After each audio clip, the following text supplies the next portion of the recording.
celebration of the resurrection of Jesus Christ.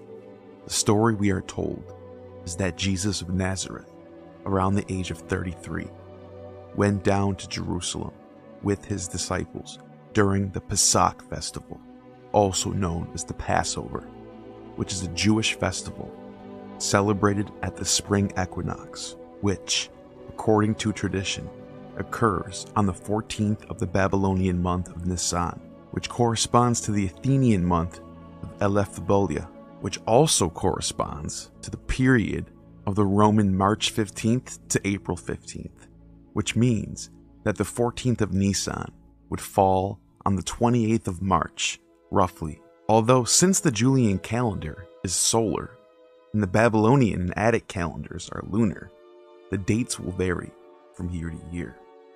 This is also why the dates of Easter and Passover are celebrated on different days of our modern Gregorian calendars each year, and they mark the date of Easter and Pesach based on the Paschal moon. The date of Easter is set as the Sunday following the Paschal full moon, which is the first full moon that occurs on or around March 21st. This date, March 21st, is designated as the ecclesiastical equinox by our current Gregorian calendar, serving as a standardized reference point for the spring equinox in the northern hemisphere. The term full moon here does not align with a specific astronomical event, but represents the 14th day of the lunar month, which is the 14th day of Nisan from the biblical tradition. This is due to the Babylonian calendar being lunar.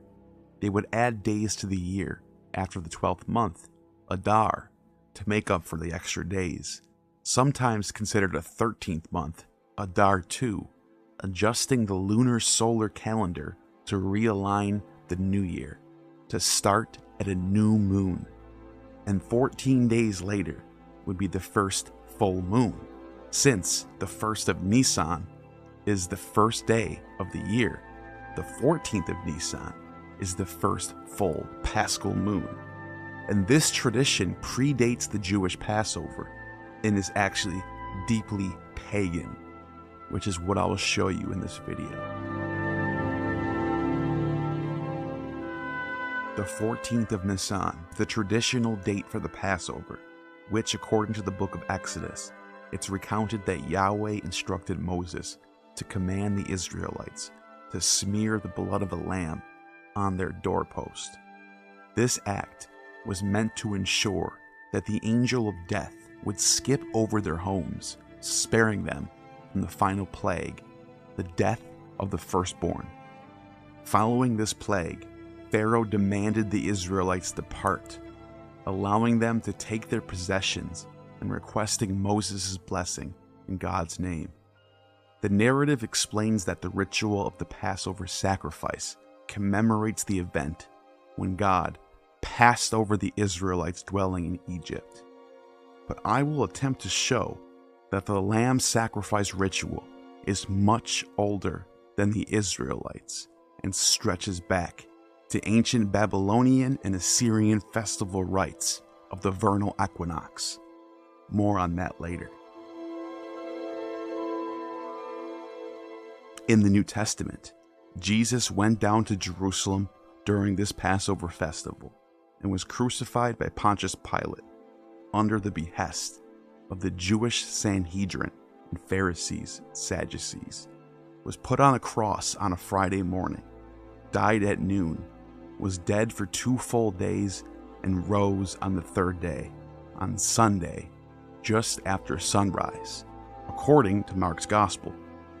Since the consensus is that Mark's Gospel is the earliest of all the Gospels, older by decade in some cases, let's take a look at what the account says. It was 9 in the morning when they crucified him. The written notice of the charge against him read, "The King of the Jews." They crucified 2 rebels with him, one on his right and one on his left. At noon, darkness came over the whole land until 3 in the afternoon. And at 3 in the afternoon, Jesus cried out in a loud voice, Eloi, Eloi, lema sabachthani, which means, my God, why have you forsaken me? With a loud cry, Jesus breathed his last. It was preparation day, Friday. That is the day before the Sabbath. The last chapter of Mark's Gospel, chapter 16, from the oldest Gospel, according to scholarly consensus, goes as follows. When the Sabbath was over, Mary Magdalene, Mary, the mother of James, and Salome bought spices so that they might go to anoint Jesus' body. Very early on the first day of the week, Sunday, after sunrise, they were on their way to the tomb, and they asked each other, who will roll the stone away from the entrance of the tomb? But when they looked up, they saw that the stone, which was very large, had been rolled away. As they entered the tomb, they saw a young man dressed in a white robe sitting on the right side, and they were alarmed. Don't be alarmed, he said. You are looking for Jesus the Nazarene, who was crucified. He has risen. He is not here. See the place where they laid him. But go tell his disciples and Peter, he is going ahead of you into Galilee. There you will see him, just as he told you. Trembling and bewildered, the women went out and fled from the tomb. They said nothing to anyone because they were afraid. Curtains closed. That is how the story ends.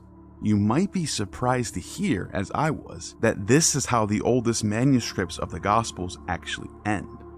Now, some of you who are Christians or grew up Christian probably already typing in the comments, no way! You left out the entire part when Jesus returns?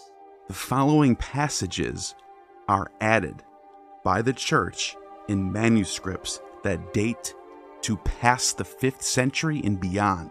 In those later manuscripts, the story continues after Mary Magdalene finds no body in the tomb. When Jesus rose early on the first day of the week, he appeared first to Mary Magdalene, out of whom he had driven 7 demons. She went and told those who had been with him and who were mourning and weeping. When they heard that Jesus was alive and that she had seen him, they did not believe it. Afterward, Jesus appeared in a different form to 2 of them while they were walking in the country. These returned and reported it to the rest, but they did not believe them either. Later, Jesus appeared to the 11 as they were eating. He rebuked them for their lack of faith and their stubborn refusal to believe those who had seen him after he had risen. He said to them, "Go into all the world and preach the gospel to all creation. Whoever believes and is baptized will be saved, but whoever does not believe will be condemned. And these signs will accompany those who believe. In my name they will drive out demons.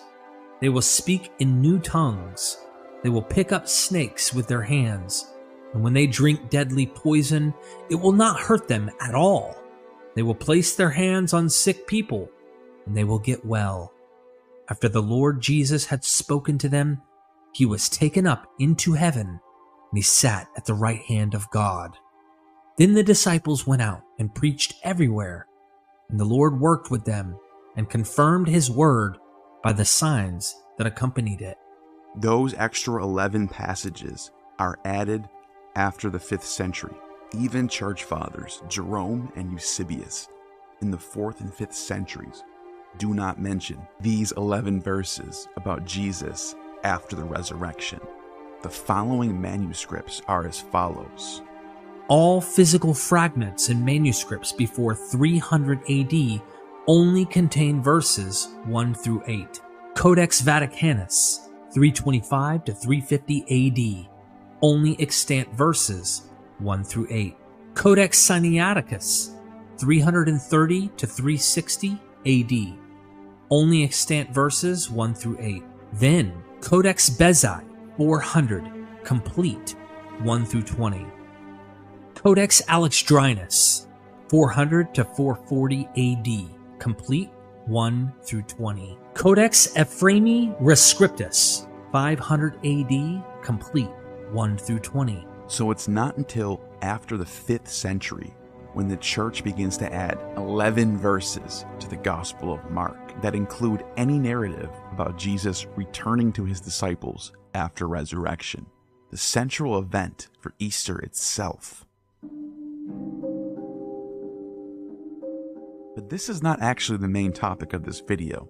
The reason why I brought up the added verses about Jesus' resurrection is to highlight that the Gospels and the Christian tradition were not set in stone from day one. The tradition of Christianity developed over the course of many centuries. In fact, not only does Christianity develop over the course of 5 centuries after Jesus, I would also argue that the tradition of Christianity began long before Jesus.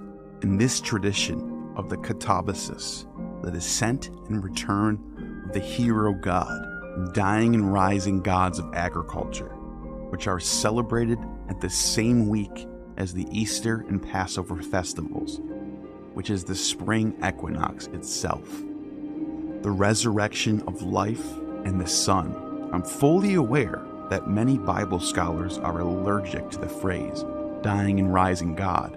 Mainstream Bible scholars scoff at this concept and write it off as outdated mythicist concepts that were popular in the 19th and 20th centuries by scholars like James Frazer and Francis Dupuy, and they will claim that these ideas have been debunked. However, I and many others, especially classicists, people outside of biblical studies and seminarians, I'm not satisfied with this new dogma. The so-called quest for the historical Jesus scholarship that started with Albert Schweitzer, taken over by the likes of Bart Ehrman and others, have done a great job at highlighting many problems with Jesus mythicism, and I think they are right that it is very likely that a historical Jesus of Nazareth absolutely existed.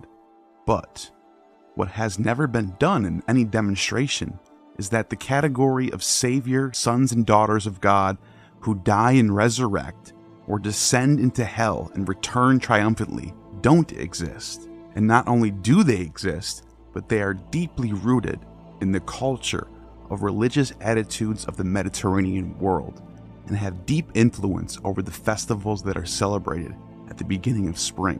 I believe that the current state of biblical scholarship is in a bubble that needs to be popped.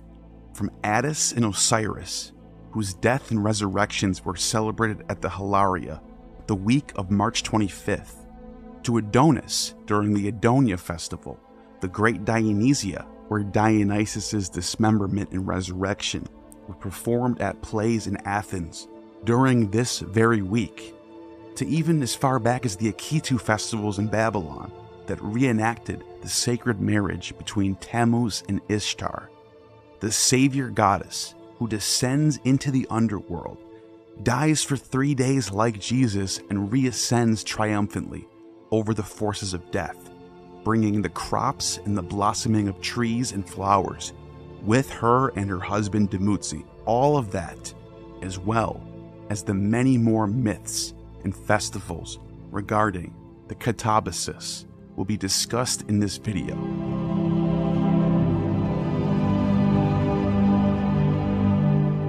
The spring equinox, also known as the vernal equinox, marks the moment in the year when the sun crosses the celestial equator from south to north.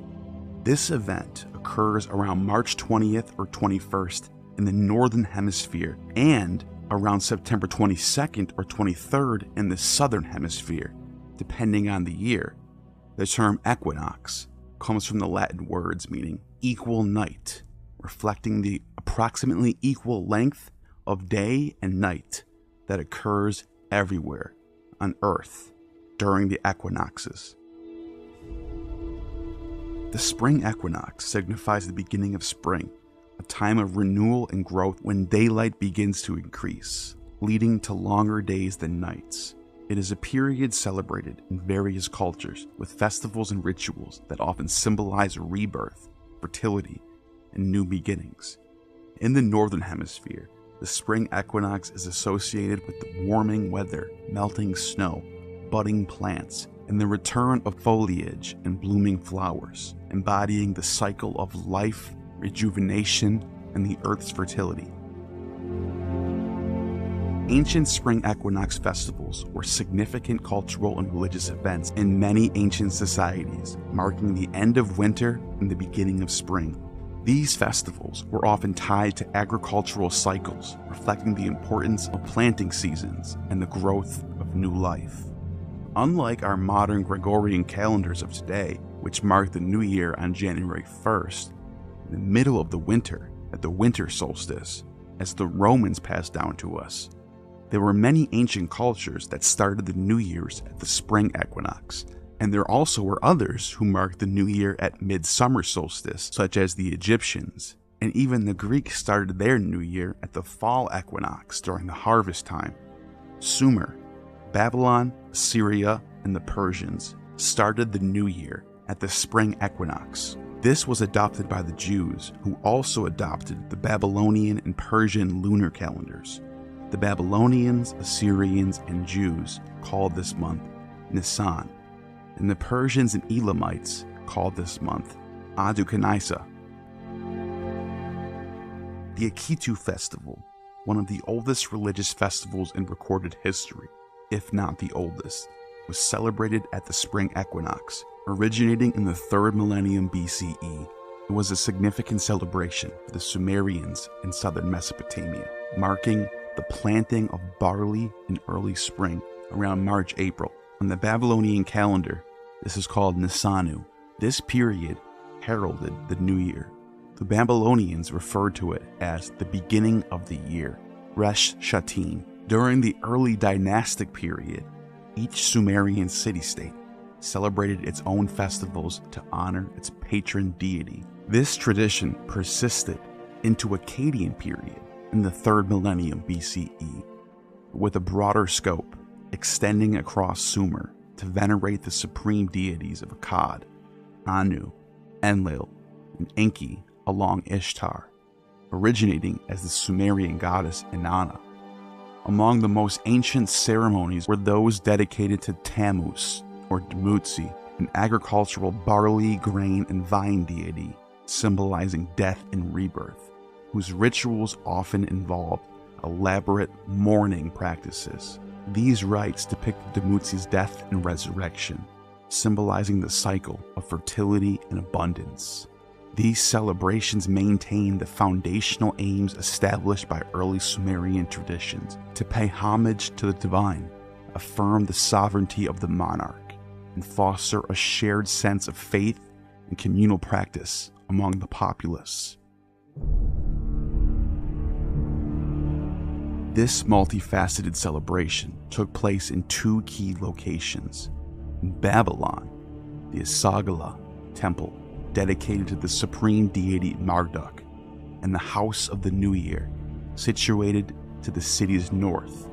Central to the festivals were Nabu and his father Marduk, who was later synced with Tammuz, often called Bel, or Lord, in the 1st millennium BCE, as Marduk's name was deemed too sacred for regular utterance. Marduk would usurp Enlil's role as the king of the gods, and his mythologies are spread into many different gods who also take on traits of Tammuz, such as Bel Sarbi, lord of the poplar tree, Dumuzi Amashgalana, lord of the date palm, Ningishita, lord of the tree, sometimes seen as a chthonic twin of Tammuz, and Damu, the divine child.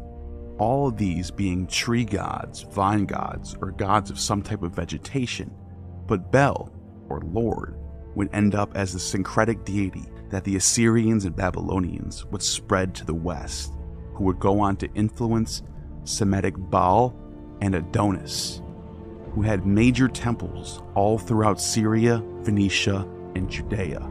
In the Baal cycle, a text that dates to 1500 BCE.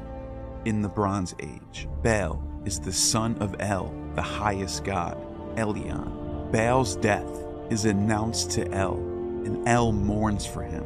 Mourning rites by El in the Knot, also equated with Ishtar, Baal's sister and consort. Just like Dumuzi, their mourning rites are described in detail. Later in the text, El has a dream that oil and honey rain down to restore the richness of the earth, a symbol of agriculture, which he believes is informing him that Baal has returned to life. Finally, Baal is seen riding in the clouds, and a description of his return to his throne is described. Once again, El, being the same name as the God of the Hebrew Bible, has a son who dies, resurrects, and is mourned over by women. Tammuz was named for the month of midsummer, when the crops are full and the sun is at its high point. But his death and resurrection were celebrated at the spring, when the crops returned from the underworld, and the fertility of Ishtar, the dawn goddess, saves all mankind from the death of winter. There are two versions of this story. One of them is found in Nergal and Ereshkigal, and the other is found in the Epic of Gilgamesh. They both involve Ishtar, or Inanna, as the savior goddess of dawn, represented by the planet Venus, the star that is visible during the time of dawn, when all the other planets and stars are no longer visible. In Nergal and Ereshkigal, the version of the descent of Ishtar, Tammuz is slain.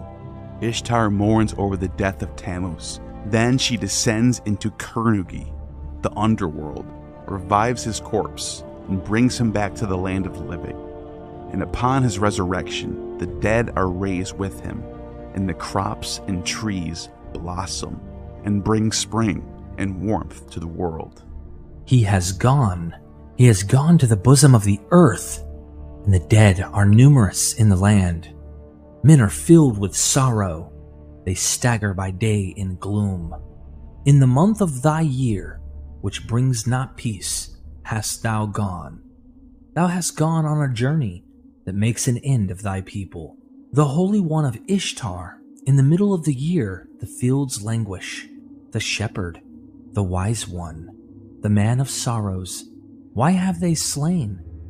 In his temple, in his inhabited domain, the child, Lord of knowledge, abides no more.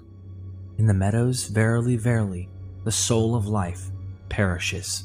The welling is for the herbs. The first lament is, they are not produced. The welling is for the grain. Ears are not produced. The welling is for the habitations, for the flocks which bring forth no more. The welling is for the perishing wedded ones, for the perishing children. The dark-headed people create no more. Ishtar mourns over the death of her lover, the shepherd god of agriculture, Tammuz. She then decides to descend into the land of no return, to face her sister, Ereshkigal, the queen of the underworld. Ishtar, when she arrived at the gates of Kernugi, Hades, addressed the gatekeeper. I shall raise up the dead, and they shall outnumber the living. In order to save him, she must descend through 7 gates of the underworld and remove 7 articles of clothing until she is naked, and then must face the judgment of Ereshkigal and ask her to return her lover Tammuz from death. Enki, the creator and god of wisdom, the Sumerian Prometheus, creates a trickster plot to help her succeed in her mission to resurrect the dead. Enki, in the wisdom of his heart, created a person. He created the good looks playboy. Come, good looks the playboy, set your face toward the gates of Kernugi. The 7 gates of Kernugi shall be opened before you. Ereshkigal, the queen of Hades, shall look at you and be glad to see you. When she is relaxed, her mood will lighten. Get her to swear the oath by the great gods, Anunnaki. Raise your head, pay attention to the water of life, saying, Hey, my lady, let them give me the water skin that I may drink from it. Now I want you to remember the good looks playboy for later in this video, because I think this can possibly be influential to the descent of Orpheus to Hades. More on that later. As a result of Enki's plan and Ishtar's descent, all goes well, and the plan is successful. Ishtar is brought in before the Anunnaki. She is sprinkled with the waters of life and ascends back up through the 7 gates of Hades, called Kernugi. Ereshkigal then addresses the Anunnaki and says, "Bring the Anunnaki out and seat them on golden thrones.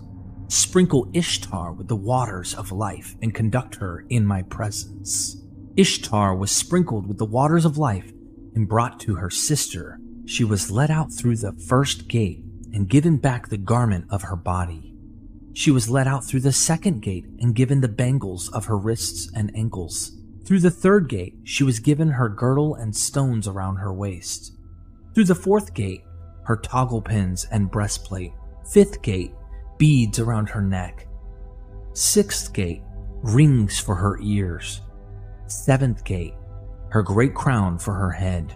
Swear that she has paid her ransom and give her back Dumuzi, Tammuz, the lover of her youth. Wash him with pure water, anoint him with sweet oil, clothe him in a purple robe. Let the lapis lazuli pipe play. Let the women raise a loud lament.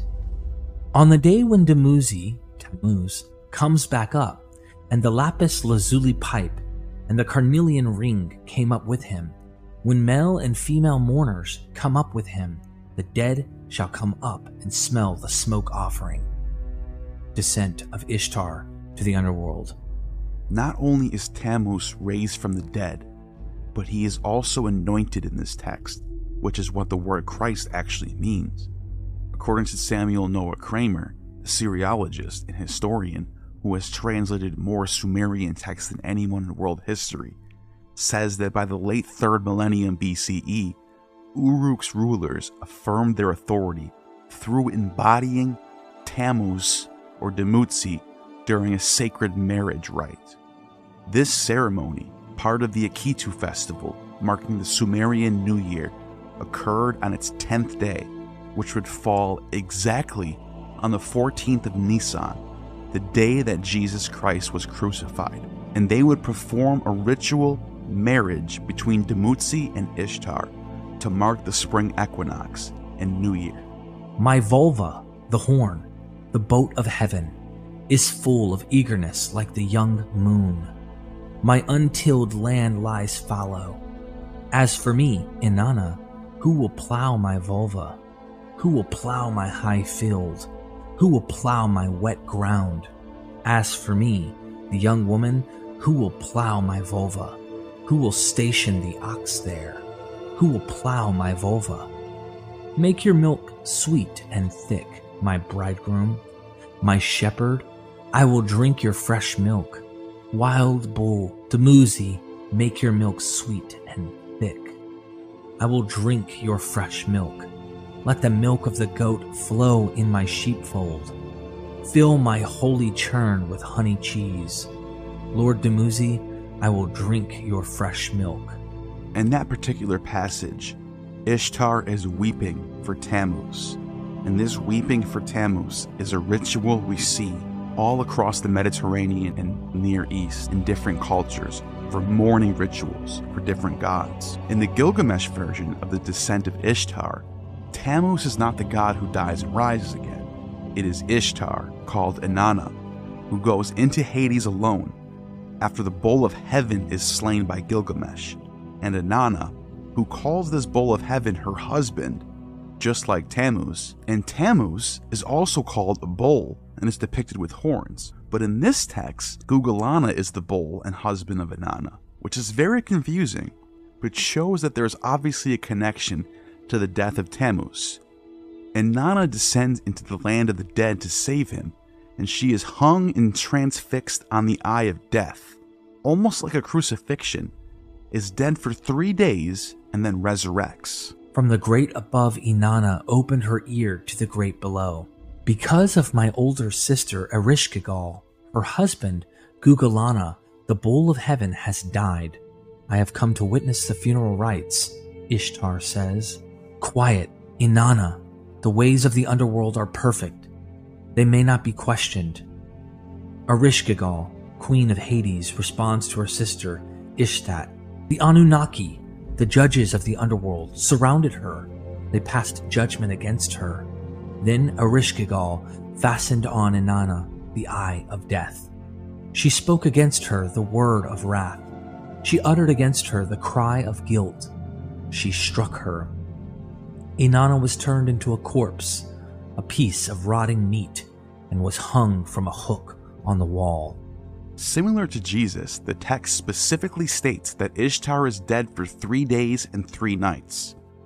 When, after 3 days and 3 nights, Inanna had not returned, Ninshubur set up a lament for her by the ruins. She beat the drum for her in the temple. She circled the houses of the gods. She tore at her eyes. She tore at her mouth. She tore at her thighs. She dressed herself in a single garment like a beggar. Alone, she set out for Nippur and the temple of Enlil. Once again, it is Enki who saves the day, Inanna's father god Enki, who creates 2 Gala, 2 eunuch beings created neither male or female, to aid her in returning to Earth. The Gala enter the underworld like flies, and following Enki's specific instructions, attach themselves closely to Ereshkigal, the queen of the dead, is seen in distress. From under his fingernail, Father Enki brought forth dirt. He fashioned the dirt into Kurgara, a creature neither male nor female. From under the fingernail of his other hand, he brought forth dirt. He fashioned the dirt into a Galater, a creature neither male nor female. He gave the food of life to the Kurgara. He gave the water of life to the Galater. Enki spoke to the Kurgara and Galater, saying, "Go to the underworld. Enter the door like flies. Ereshkigal, the queen of the underworld, is moaning. Ask her only for the corpse that hangs from the hook on the wall. One of you will sprinkle the food of life on it. The other will sprinkle the water of life. Inanna will rise." The Kurgara and the Galater heeded Enki's words. They set out for the underworld. Like flies, they slipped through the cracks of the gates. They entered the throne room of the queen of the underworld. It is the 3rd day that Ishtar is raised from the dead, as Enki, who is God the Father, sends down his angels, the Gali, to raise up the savior goddess Ishtar from the dead, and she is raised up from the dead, and the dead are raised with her. Ereshkigal said, "Speak then, what do you wish?" They answered, "We wish only the corpse that hangs from the hook on the wall." Ereshkigal said, "The corpse belongs to Inanna." They said, "Whether it belongs to our queen, whether it belongs to our king, that is what we wish." The corpse was given to them. The Kurgara sprinkled the food of life on the corpse. The Galater sprinkled the water of life on the corpse. Inanna arose. As Ishtar is raised up, the crops and trees are also raised up. Her sister, Ereshkigal, the queen of heaven, tells Ishtar that someone will need to take her place. But there is a twist in this version.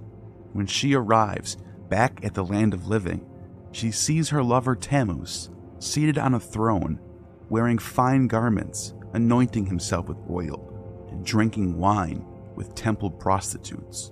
She notices that he is not properly mourning her death.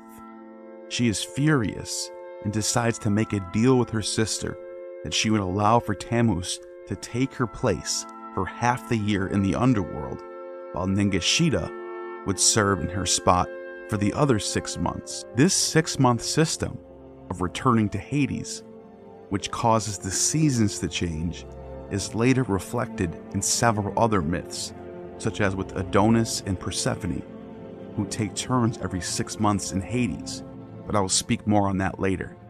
There is a book called Esther in the Hebrew Bible, in the Greek Septuagint, wide-ranging in versions and manuscript traditions, but all about a Jewish queen named Esther, pronounced Esther in Hebrew, who lived in the Persian court of Xerxes, along with Mordecai, who in Hebrew is Mardoki, and Mardochaeus in Greek. Notice the names Esther and Mardoki. which some scholars and myself have noticed sounds a lot like Marduk and Ishtar. In the longest extant version of the Book of Esther from the Septuagint, preserved in the Catholic and Orthodox Bibles, and otherwise considered apocryphal, the story seems to align very much with the descent of Ishtar. Marduk is in trouble in the court of Xerxes and is about to be slain due to Haman, one of the members of the court who plotted against Marduk. In chapter 4, Esther, like Ishtar, ritually mourns for 3 days for Marduk. And for the people of Israel, due to the situation they are under, being in a diaspora, the text reads, "And all Israel cried with all their might, for the death was before their eyes. And Queen Esther betook herself for refuge to the Lord, being taken as it were in the agony of death. And having taken off her glorious apparel, she put on garments of distress and mourning. And instead of grand perfumes, she filled her head with ashes and dung. She greatly brought down her body, and she filled every place of her gland, adorning with the torn curls of her hair." Esther 4:18. We see a similar tearing and ash-covering mourning rite being taken up by Ishtar for Dumuzi in Akkadian texts. "Why have you covered your head with a cloth? You who are a shepherd, how you walk about. Holy Ishtar weeps bitterly in her house, which having descended from heaven stands on the earth. She wears sackcloth and ashes, rips out her hair, tears her torn sinews, rips out her hair, plucks out her hair like burr rushes. The lady wept at the meaning of the decreed fate. Dumuzi wept at the meaning of the decreed fate. The mourning for Dumuzi." The apocryphal manuscripts also have a similar plot as the descent of Ishtar, in which Esther is attended by eunuchs, just as Ishtar was attended by the Gali, who are also eunuchs. Esther then descends through multiple portals in the palace until she is finally brought into the chamber of the king, where she puts on a royal attire, and like Ishtar, finds favor with the queen of Hades. Esther finds favor with King Xerxes. On the third day, putting an end to her prayers, she took off her penitential garments and arrayed herself in royal attire. In making her state appearance, after invoking the all-seeing God and Savior, she took her 2 eunuchs. On the one she leaned gently for support, while the other followed her bearing her train. She glowed with the perfection of her beauty, and her countenance was joyous as it was lovely, though her heart was shrunk with fear.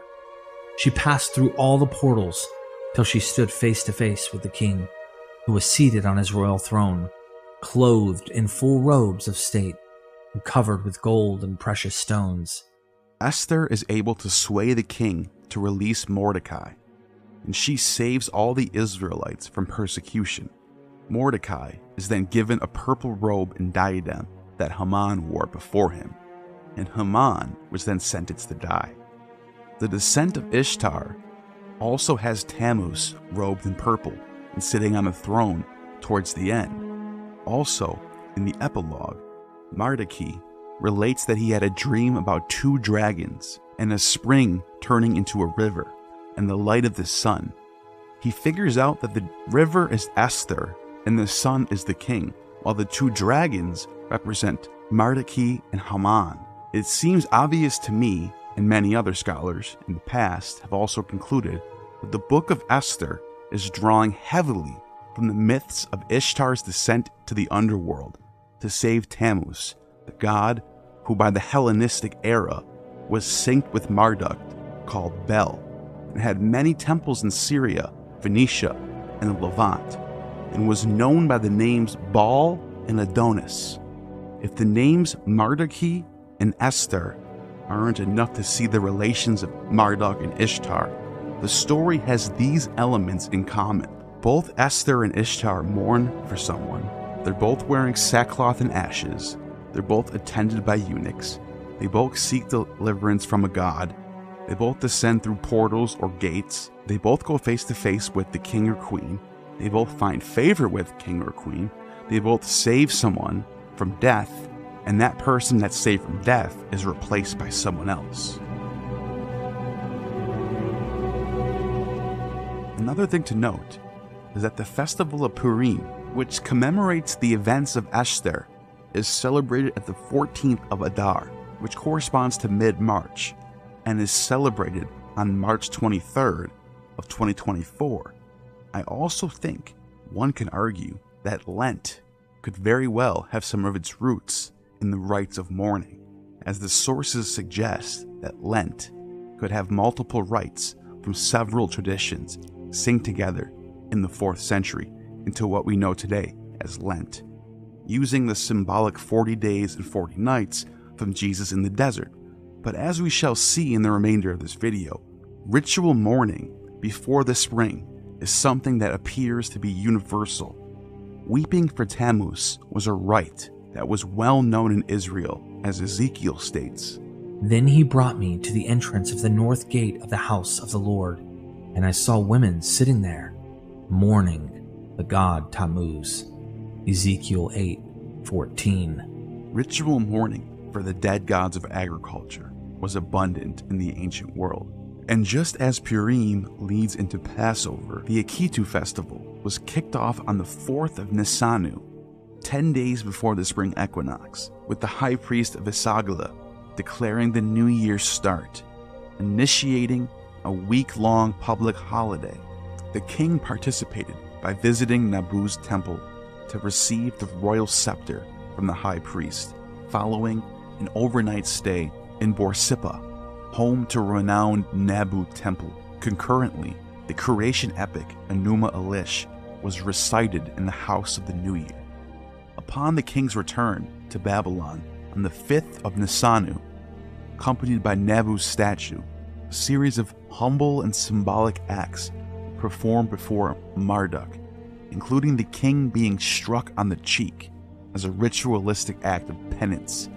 Following this, a hopeful oracle for the future was received, and the king's insignia were returned. The following days saw various god statues, including Nabu's, engaging in symbolic battles and rituals, culminating in a grand display to the public on the 8th of Nisanu. This peak moment involved all deities coming together to affirm their guidance for the coming year, reminiscent of a modern State of the Union address, always promising prosperity and success. The festivities included processions through the city to the river, where the gods embarked on a journey to the house of the New Year, where the king personally escorted Marduk. Songs and hymns and various themes were sung, celebrating Ishtar, humorously degrading Enlil, and questioning the gods' absence from their temples, to which they replied their need to be with Marduk.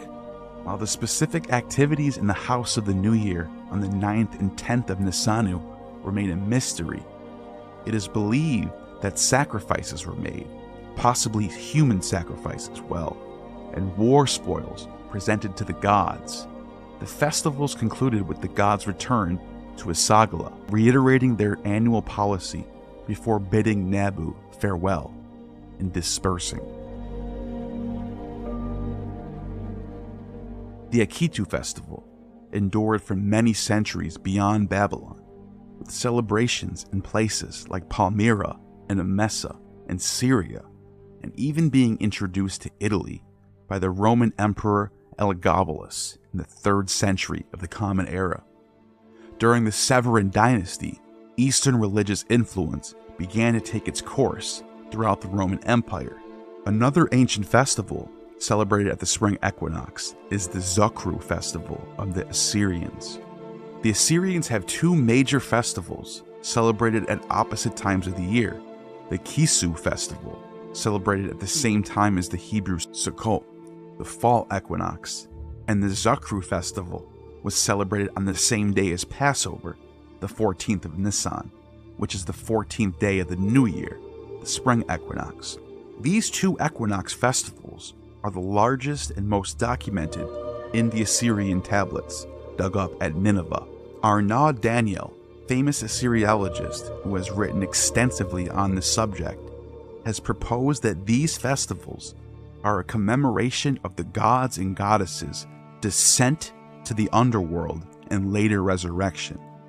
The rite of laying down the statue of Ninkur was a symbolic gesture of the burial of the goddess. The presence of the mourning woman figures and rites of mourning also gives much credence to this theory as well. At the Zakru festival at Nineveh, sacred to the god Dagon, which, according to the tablets found at Nineveh, was celebrated on, drumroll please, the 14th day of Nisan, where the text actually reads on the 14th day of the new year, which coincides to Nisan 14, which is the same day as the Passover and the same day Jesus was crucified. 70 unblemished lambs were sacrificed for this festival. Unblemished lambs is exactly what the tablets specifically call for, and 70 total, which is a number that anyone who knows about Passover will think I'm lying about, because during the 7-day Passover festival, 7 lambs are slaughtered. The unblemished lamb sacrifice is what is in Deuteronomy. These are the Lord's appointed festivals, the sacred assemblies you are to proclaim at their appointed times. The Lord's Passover begins at twilight on the 14th day of this first month. On the 15th day of that month, the Lord's festival of unleavened bread begins. For 7 days you must eat bread made without yeast. On the first day, hold a sacred assembly and do no regular work. For 7 days present a food offering to the Lord, and on the 7th day hold a sacred assembly and do no work. On the day you wave the sheaf, you must sacrifice as a burnt offering to the Lord an unblemished lamb without any defect. Moses. I'm sorry, Moses, but I'm pretty sure that you did not get this command from Yahweh. Here's what the Nineveh tablets say about Zakru on the exact same day and the exact same week.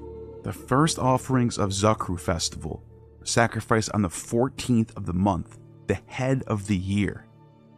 It says, on the 14th day, they offer 70 unblemished lambs provided by the king for all 70 gods.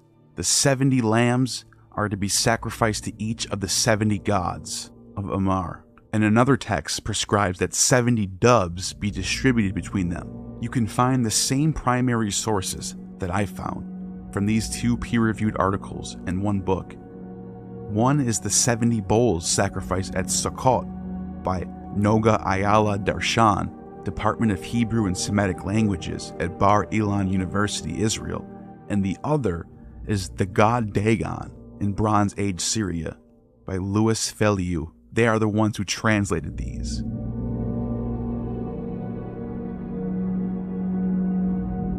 So not only do we have festivals of Zakru celebrated on the same exact day as Passover for the same 7-day duration of Passover, but both Passover and Zakru call for the sacrifice of a single unblemished lamb for each god, and one for Yahweh, one for each of the 70 gods of Nineveh.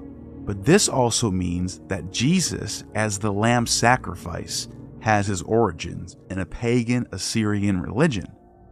The Dagon of the garden is an epithet of Dagon that is venerated at Zakru.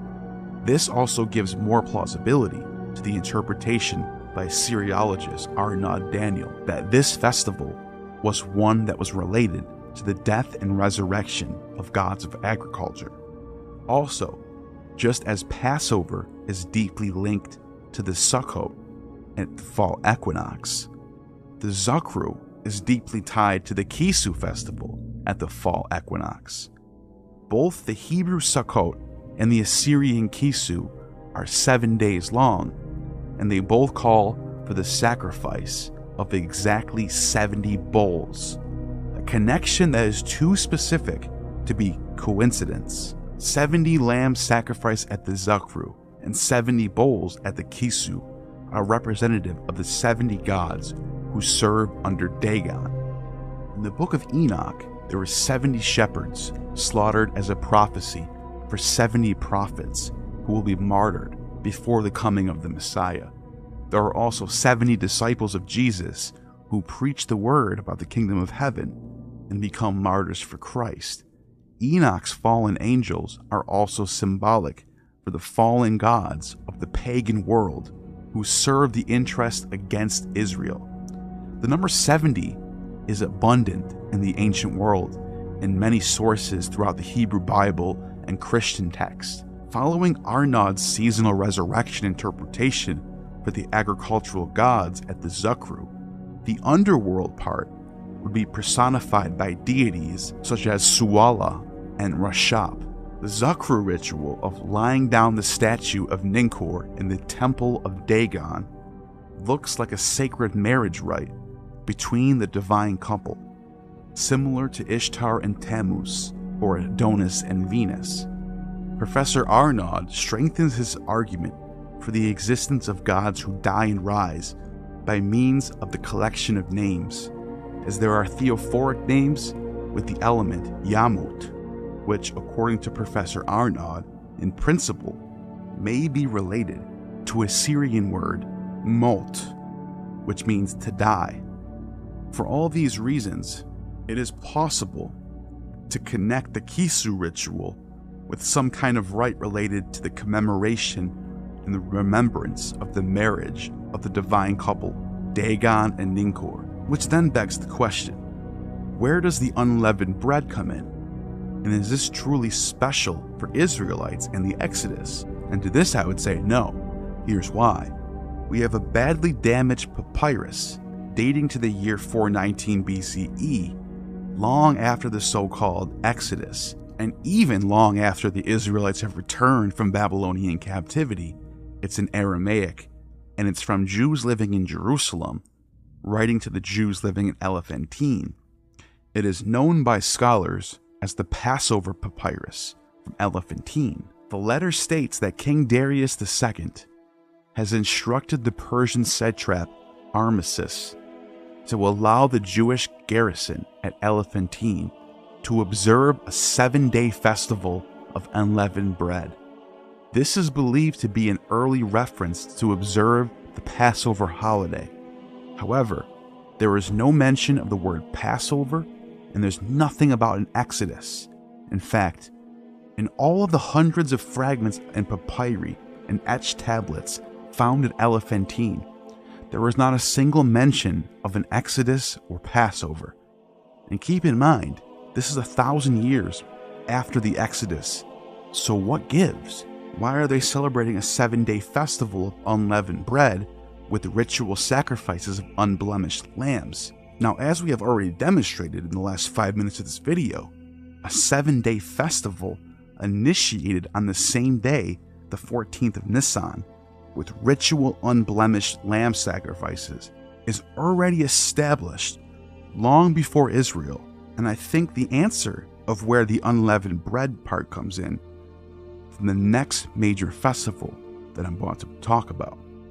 Notice how the letter mentions that it is Darius, a Persian king, who is allowing this festival to take place, and it's Assyrians who were already doing the spring festival. So could it be that the Persians themselves celebrated this festival? Nowruz, originating in ancient Persia, modern-day Iran, and surrounding regions, also celebrated on the spring equinox.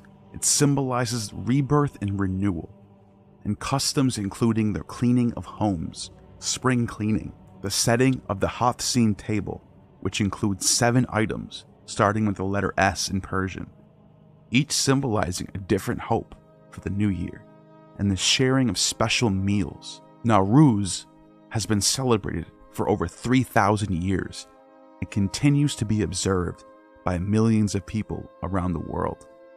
At the table of Nowruz, boiled eggs are painted and then added to the table as a decoration. Passover has an egg on the Seder plate, and Easter, of course, has colored eggs as a strong and important holiday symbol. This rite is also observed by ancient Egyptians, as Professor Asante points out, African historian and philosopher. This practice of coloring eggs at the spring equinox goes back thousands of years in Egypt as well. More on that later. But the Persians also were known for making flatbreads and unleavened bread and serving them at Nowruz festival. You are looking at the kuku sabzi, Persian mixed herb frittata, a traditional Nowruz meal that goes back to the Persian Empire in the time of Darius, the same Darius who was in that papyrus. The green and red colors, metse spread, wrapped up in a flat, unleavened bread with slices of tomato, because the green and red colors are traditional festival colors of the Persians, which is also why they decorate with green and red during the winter solstice festivals too. It seems likely to me that the unleavened bread is a Persian-era addition to the Hebrew Israelite tradition, and the entire Exodus story is a later Hellenistic era story that the Israelites wrote to form national mythology.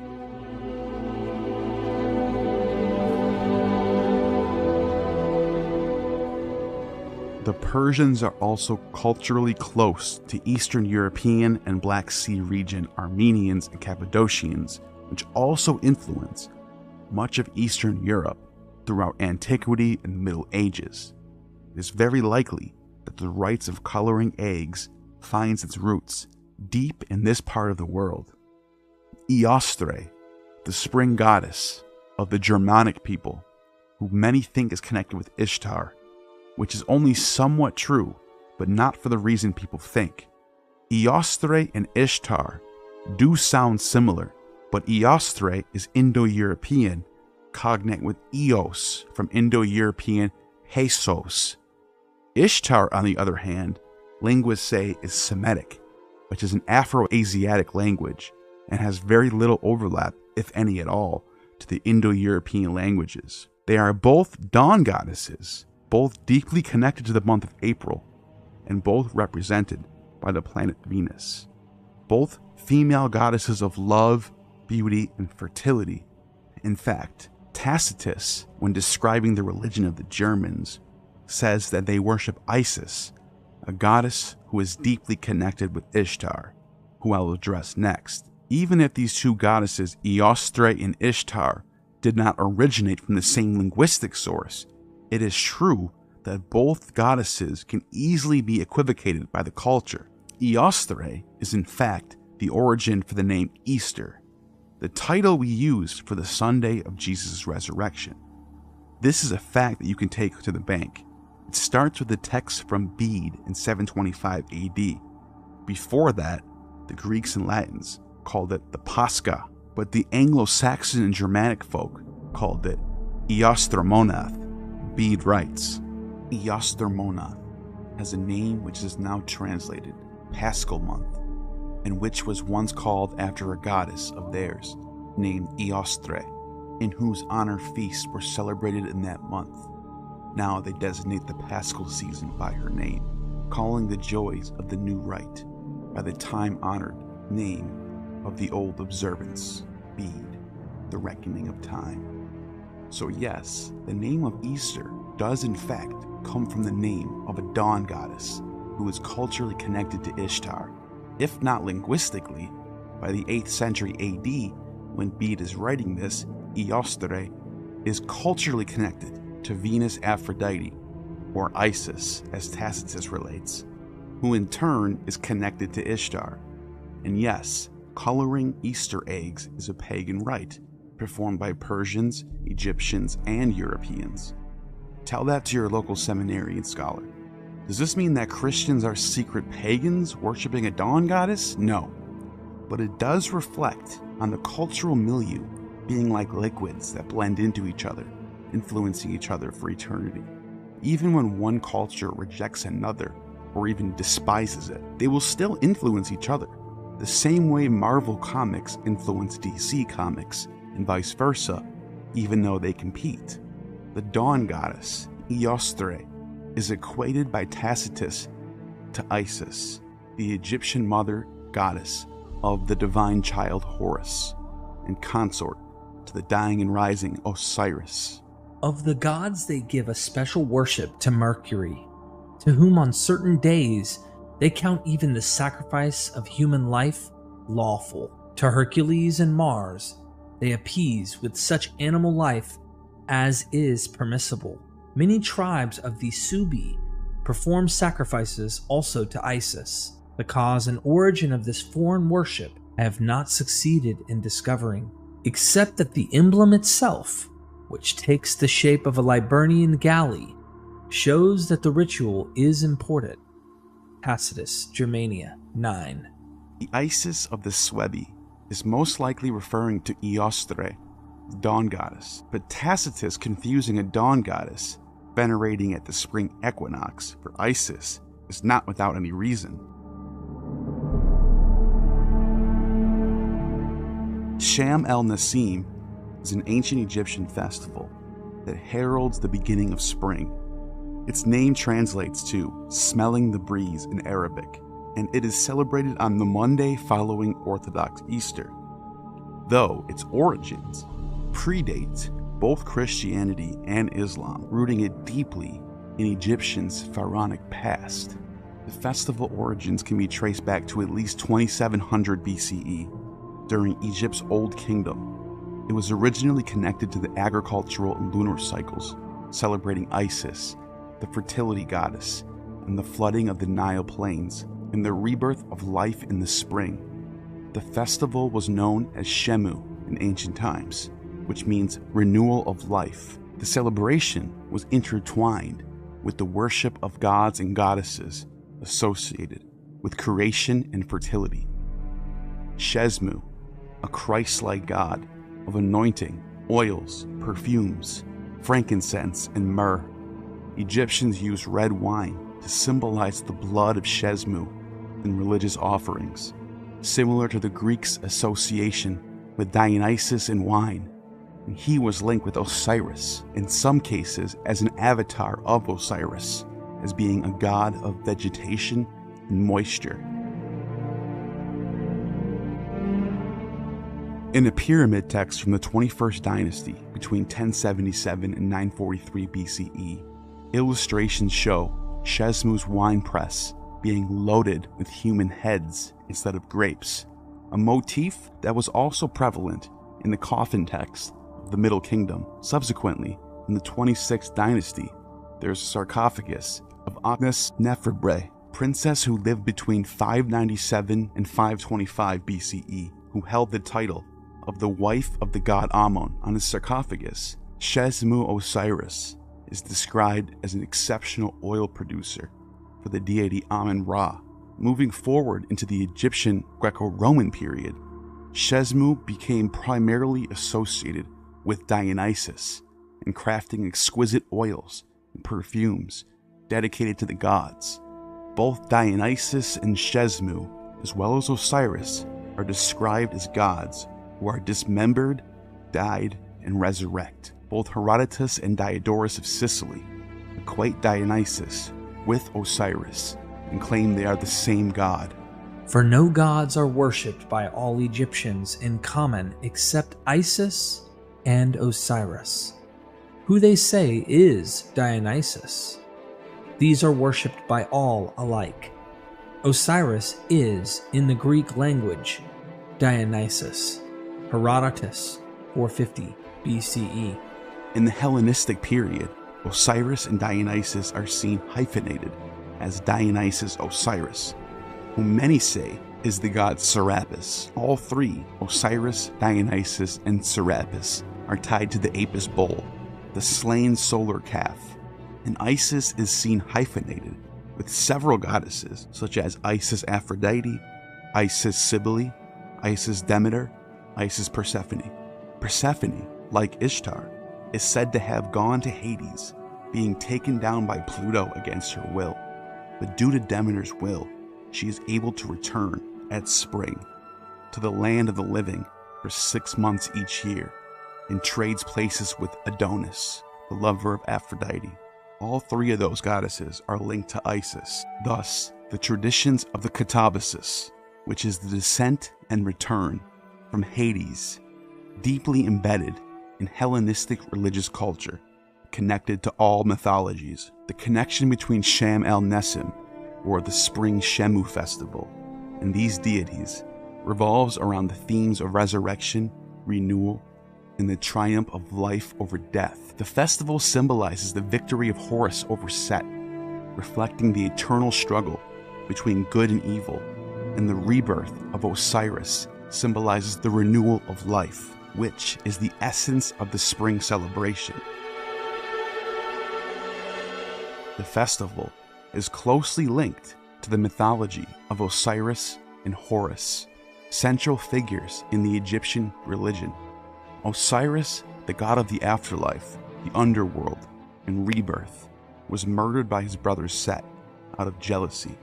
Osiris's wife, Isis, together with her sister Nephthys, gathered his dismembered body and resurrected him, leading to the association with cyclical renewal of life, death, and fertility. Osiris dies and is buried when the sown grain is hidden in the ground, and resurrects again when there is a beginning of sprouting at spring. A text that is contemporary with the Gospels, by Plutarch, has this to say about Osiris.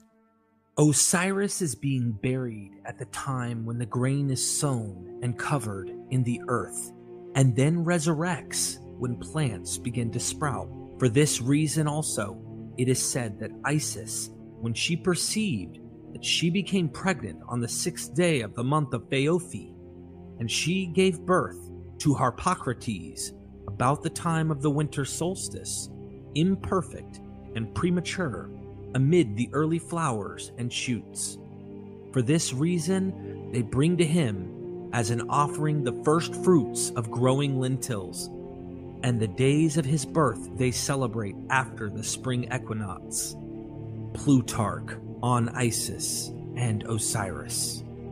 Some might protest this and say that Plutarch is writing this in the early 2nd century. So how do we know he's not following a trend set by the Christians themselves? Well, sorry to burst your bubble here, but a pyramid text from the 24th century BC, 24 centuries before Christ, reads, "Raise yourself, Osiris the king, you firstborn son of Geb, at whom the great Aeneid tremble. May you be pure at the monthly festival. May you manifest at the new moon. May the 3-day festival be celebrated for you." This new moon lines up perfectly with the paschal moon of the spring equinox. Harpocrates, also called Horus, is the son of Osiris and Isis, representing the living pharaoh, and was associated with the sun, war, and hunting.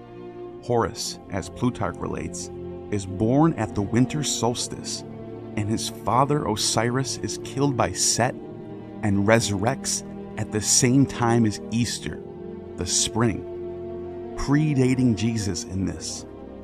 In the Hellenistic era, he shares this resurrection celebration with the god Attis. More on that to come. But is also synced with Adonis, and known by the Greeks as the god Ion. The Neoplatonists, such as Porphyry and Iamblichus, say that Ion is Osiris Adonis hyphenated, which, as we have already mentioned, Adonis is deeply connected to Tammuz. More on that later. Traditionally, Egyptian Sham el-Nessim was known in Roman times as Hilaria, or the Serapia, and was celebrated by spending the day outdoors, picnicking in parks, beside the Nile, or in other natural settings, to enjoy the fresh spring air, smelling the breeze. The celebration includes specific foods that have been associated with the festival for thousands of years, such as salted and fermented fish, which dates back to ancient times and is thought to symbolize fertility and rebirth. Eating fish is also something that many Christians do on Good Friday, as they say Jesus ate fish on this day. But it is noteworthy that this was common for Egyptians to do at the Spring Resurrection Festival for Osiris. Also, symbolizing fertility, these are eaten for good fortune, representing life and rebirth, a custom that predates the Christian Easter egg. On that day, the modern Egyptians say that lettuce represents hopefulness at the beginning of the spring. Eggs are used to represent the renewal of life in the season of the spring. People dye the eggs in various colors in a tradition that goes back to the ancient Egyptians, who were probably the first to introduce this practice. Salted fish represents fertility and welfare. Sham el-Nessim is still a national holiday in Egypt, celebrated by people of all religions, reflecting the country's rich tapestry of cultural and religious histories. It's a day that emphasizes unity, joy, and the appreciation of nature, bridging the ancient past with modern traditions in a celebration that has endured for millennia. Sham el-Nessim is not just a spring festival, but a profound reflection of Egypt's ancient civilization, its religious beliefs, and its cultural continuity, deeply embedded in the social fabric of the country, transcending religious lines and celebrating the universal themes of life, renewal, and harmony with nature. Shesmu's relationship with Osiris is primarily rooted in the context of the afterlife and the underworld, which is a central aspect of the Egyptians' religious beliefs. Osiris, as the god of the afterlife and resurrection, presides over the domain where Shesmu also operates. In funerary text, Shesmu is often depicted as serving Osiris by using his skills to produce fine oils and perfumes for the gods, or to prepare the bodies of the dead for their journey in the afterlife. His role in pressing the blood of grapes into wine is symbolically linked to the transformation process within the underworld, reflecting the themes of death leading to rebirth, which are central to the cult of Osiris. The connection between Shesmu and Tammuz is less direct, as they hail from different mythological traditions, Egyptian and Mesopotamian respectively. However, both deities are linked to the themes of death and rebirth through their associations with vegetation and the cyclical nature of life. Tammuz's death and descent into the underworld, followed by his return, symbolizes the seasonal cycle of the earth's fertility, a theme that resonates with Shesmu's role in the production of life-sustaining substances and his involvement in the cycle of death and rebirth in the Egyptian underworld. The link between Osiris, Shesmu, and Tammuz can be found in the lands between them, Canaan.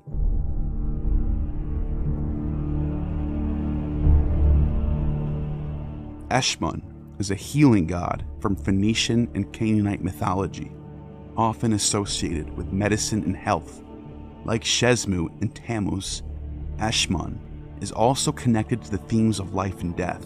However, his primary aspect is a god of healing and restoration, and was considered to be the Asclepius of Beirut by Byzantine historian Damascius. The link between Shesmu and Eshmun is more thematic than direct, as both are oil deities that can be seen as agents of transformation. Shesmu through the alchemical processes of creation and destruction, and Eshmun through the restoration of health and life. While they operate in different pantheons, cultural contexts, the underlying motifs of life, death, and resurrection are central to understanding their roles and functions within their respective mythologies. It is tempting to see a link in the names, since both come from Afro-Asiatic branches of language, but this is unclear.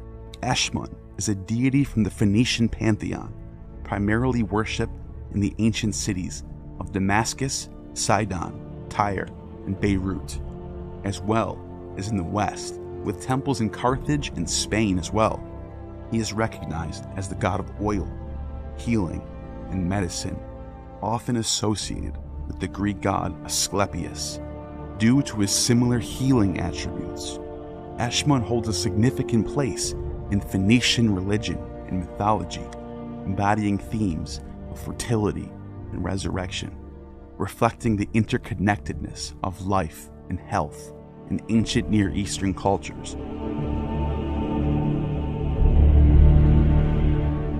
Two Phoenician kings, Ashmanazar II, bear the name which translates literally as Eshmun saves.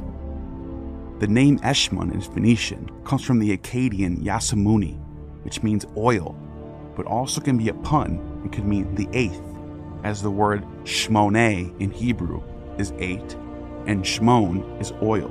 Interestingly, the Christ means to anoint with oil, and according to Hippolytus, the gematria of Jesus in Greek is 888. Even if that's a coincidence, it still should be noteworthy. One of the most notable myths involving Eshmun tells the story of his interaction with Astarte, the goddess of fertility, love, and war, who is equivalent to the Mesopotamian Ishtar and the Canaanite Anat. Astarte is one of the chief deities in the Phoenician pantheon, embodying the vigor and reproductive essence of nature. According to the myth, Astarte fell in love with the young beautiful hunter Eshmun, just as Ishtar falls in love with Tammuz, but more closely to Aphrodite, falling in love with Adonis, who was a mortal turned demigod. To escape the advances of Astarte, Eshmun fled and then, in his desperation to avoid her, castrated himself with a sword. This act led to his death, or in some variations, to his transformation into a god, specifically the god of healing. Astarte, grieved by the loss and moved by his act, then either resurrects him or assists in his transformation into a deity, solidifying his role as a god of health and healing. Like Adonis, Eshmun is a beautiful hunter in youth, adorned by Astarte Venus. Like Attis, Eshmun castrates himself and dies out of madness over the goddess. Like Tammuz and Osiris, Eshmun is mourned over by the goddess. And like Asclepius, Eshmun has the power to heal the sick and raise the dead. Damascius writes, "The Asclepius in Beirut is neither a Greek nor an Egyptian, but some native Phoenician divinity. For to Siddiq were born children who are interpreted as the Dioscuri or the Cabiori. In addition to these was born an eighth son, Eshmunus, who was interpreted as Asclepius." This passage by Damascius is backed up by a fragment from Philo of Byblos from the 1st century, who cites an even older text by Sanchoniatin that says that Eshmun is the son of the god Siddiq, which means righteous, a god who was identified with Apollo and or Jupiter. Siddiq was also the king of the gods, which means his name was literally Melech Siddiq, in other words, Melchizedek, the king of righteousness. This brings a whole new perspective and quite possibly some clarity on the order of Melchizedek, as Jesus is the new Melchizedek, the priest of Salem, who anoints Abraham and offers a Eucharist of bread and wine, even ending with Abraham tithing to Melchizedek. Then Melchizedek, king of Salem, brought out bread and wine. He was priest of God Most High, and he blessed Abram, saying, "Blessed be Abram by God Most High, creator of heaven and earth, and praise be to God Most High, who delivered your enemies into your hand." Then Abram gave him a tenth of everything. Genesis 14.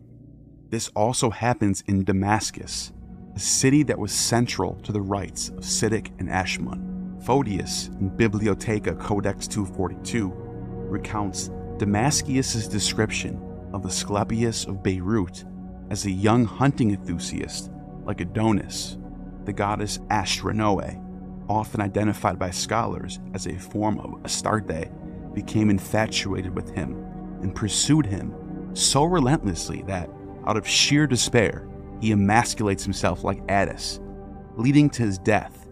And then Ashtaroth, moved by his plight, dubbed him a Paean, meaning healer, revived him using her body's warmth, and transformed into a deity. This myth highlights several key themes in ancient Mediterranean Near Eastern mythology, such as the fluid boundaries between life and death, and the power of love and desire, and the process of transformation and transcendence from human to divine.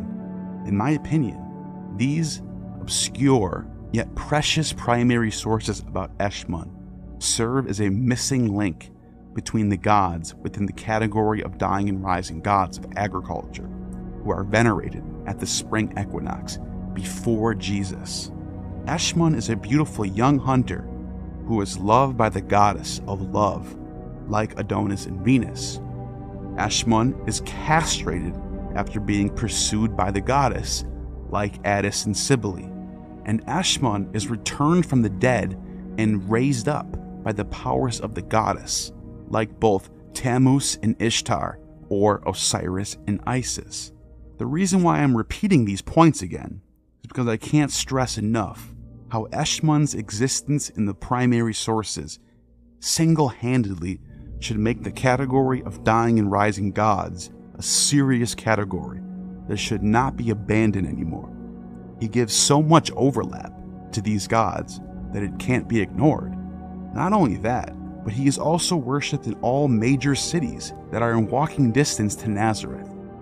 This proves that not only these dying and rising gods are connected to each other, but that people in Semitic-speaking cities in the Levant knew about these myths before the Gospels are written. Eshmun, like Attis, had his festival during the week of the spring equinox in Phoenician cities, in sync with the Hilaria and the Donia festivals, both which I will discuss shortly. Eshmun was also venerated in the city of Sidon, where a temple dedicated to him, known as the Kabur Eshmun, the tomb of Eshmun, has been discovered. The worship of Eshmun spread throughout the Phoenician colonies, including Carthage, indicating his importance within the Phoenician and Punic world. Devotees sought his aid for healing and protection from diseases, and his temples served as centers for healing rituals and the worship of the god. Like Asclepius, his temples were the ancient hospitals. The priests of Asclepius, the Greek Eshmun, were known as the Therapeutai. Therapeutai is a term that means to treat medically or service to the gods. Philo of Alexandria in the 1st century, in his book On the Contemplative Life, writes about a group of Therapeutai who he praises. Having mentioned the Essenes, who in all respects selected for their admiration and for their especial adoption the practical course of life, and who excel in all, or what perhaps may be less unpopular and invidious thing to say, in most of its parts, I will now proceed in the regular order of my subject to speak about those who have embraced the speculative life. They are called Therapeutai and Therapeutides, to heal, either because they process an art of medicine more excellent than that in general use in cities, for that only heals bodies, but the other heals the souls, which are under the mastery of terrible and almost incurable diseases, which pleasures and appetites, fears and griefs, and covetousness and follies and injustice, and all the rest of the innumerable multitude of other passions and vices have inflicted on them, or else because they have been instructed by nature and the sacred laws to serve the living God. Philo associates the Jewish Essenes with the Greek Therapeutai. I also noticed that the name for the Essene in Hebrew is Eshim. Eshim, very closely related to the word Eshmun, and the etymology of the name is heavily disputed and unknown, some thinking that it's related to Hashaim, the silent ones, or Hase, pious. Some even suggesting Zenum, modest ones. However, given that Eshmun's temples were the places of healing and educated physicians, and Essenes are known to be healers, I think Eshim might very well be related to oil, and thus the Essenes could very well be connected to Eshmun. I also think it is plausible that the Therapeutai, along with the Greek Hypsisterians, who are Greek monotheists made up of Pythagoreans and Platonists, could very well be the proto-Christian Gnostics. Philo goes on to say this about the Therapeutai. Now this class of persons may be met with in many places, for it was fitting that both Greece and the country of the barbarians should partake of whatever is perfectly good. And there is the greatest number of such men in Egypt. In every one of the districts, or nomes, as they are called, and especially around Alexandria, and from all corners, those who are the best of these Therapeutai proceed on their pilgrimage to some most suitable place, as if it were their country, which is beyond the Mareotic Lake. These Therapeutai were not just in Egypt, but were all over the nations, according to Philo. And since we can't really identify them outside of Philo's writings, then who exactly are they? As I've already suggested, the Gentile worshippers of Theos Hypsistos, God Most High, is certainly a candidate. But also, since they are healers and physicians, I think another place that we should look is the cult of Asclepius, also called Ophiuchus, the serpent bearer, to where we get the symbol of medicine from. The biggest temples to Asclepius are the Asclepion at Pergamon in modern-day Turkey, right next to the second biggest library in the Roman Empire, and a hotspot for early Christianity, the sanctuary of Asclepius at Epidaurus, which Pausanias connected with the god Eshmun. Then you have the Serapeum in Egypt, which was considered sacred to Asclepius as well, since Serapis was a syncretic deity linked with Osiris, Asclepius, and Ion Plutonios. And then there is the Asclepion of Carthage, which is actually a temple dedicated to Eshmun Melkart, a syncretic deity linked with Eshmun the physician, and Melkart, who is the Punic Heracles, another dying and rising deity, who I will get back to shortly.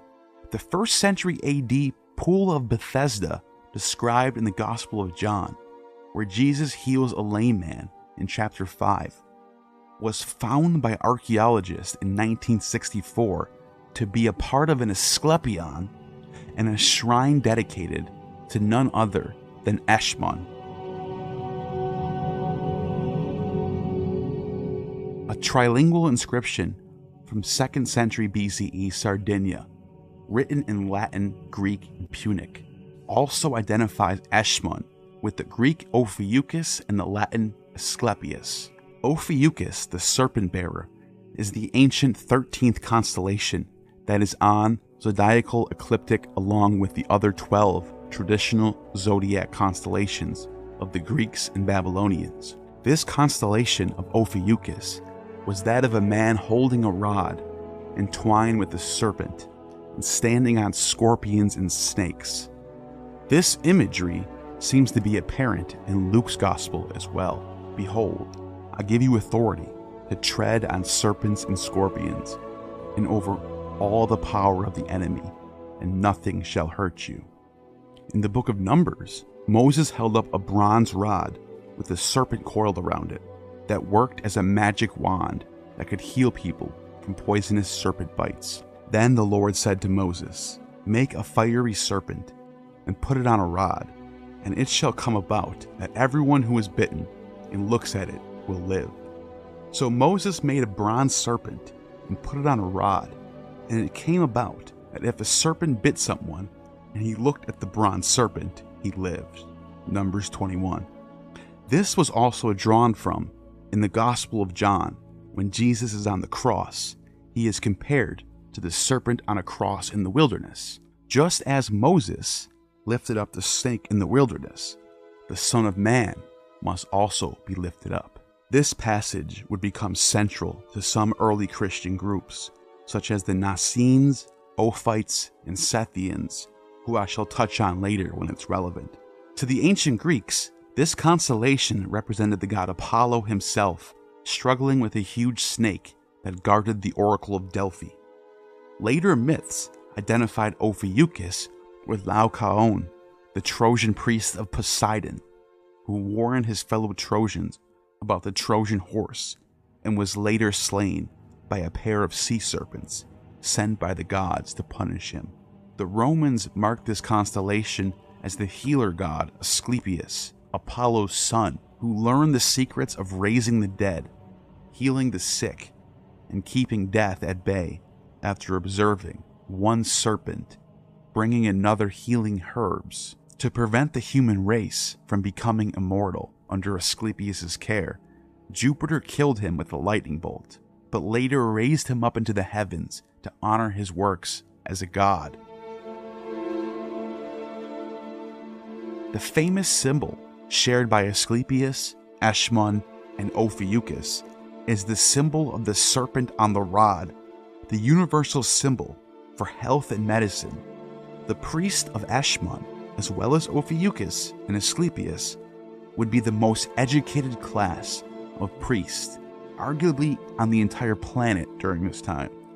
The pre-Socratics, such as Parmenides and Pythagoras, who were not only well-known philosophers, but also poets, mathematicians, astronomers, biologists, skeptics, psychologists, and most of all, lawgivers. They were well-known worshippers of Apollo and his son Asclepius, and recent archaeology has shown that the schools of Parmenides and Pythagoras in southern Italy were deeply concerned with healing and medicines.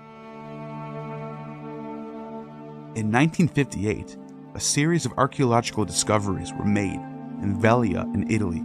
The Temple of Apollo, the center for the school of Parmenides, there was a statue that is among the most unique and rarest archaeological finds possibly of all time. The inscription at its base reads, "Olus, son of Eukinos, healer in the year 379. Two more similar inscriptions on statues were discovered. All three had the name Olus, but the fathers' names were different, Ariston and Hieronymus. The dates were also different, 280, 379, and 446. Peter Kingsley, in his book Dark Places of Wisdom, goes in depth on the significance of these inscriptions, saying that the term Olus is associated with an individual devoted to Apollo and signifies a unique aspect of worship dedicated to Apollo Olios, particularly along Anatolia's western coastlines where the Ionians once dwelled, such as Pythagoras, Thales, Heraclitus, and Parmenides. The epithet Olios carries a nuanced duality. Initially, describes attitudes such as lethal, harmful, or severe, acknowledging the darker aspects inherent in every deity. However, the Greeks also interpreted oulios to mean the one who restores to health. This duality encapsulates Apollo's essence, simultaneously the healer and the destroyer, embodying the capacity to both inflict and cure. Apollyon in Greek means to destroy, but Apollo is a god of healing and restoration. Peter Kingsley has this to say in his book, Dark Places of Wisdom. You find that to them heroes weren't just figures in some mythical past. For them, the heroic ideal is something that had to be lived in the present. The aim of one's life, the life of a wise man, was to follow the way of the hero to live his ordeals, his sufferings, his transformation. That's what provided the spiritual purpose and the map of their existence.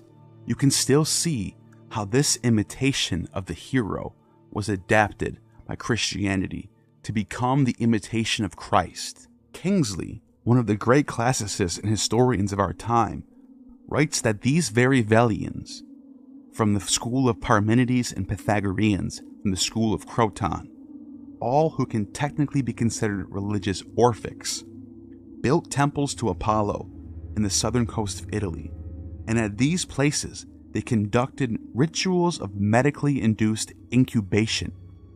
Parmenides set up a temple in Velia where the rites of incubation were performed, and the initiates would spend days or even weeks in a dark cave under the supervision of a magus and report his dreams to them for conducting research. It all sounds bizarre, but this was early science in the ancient world.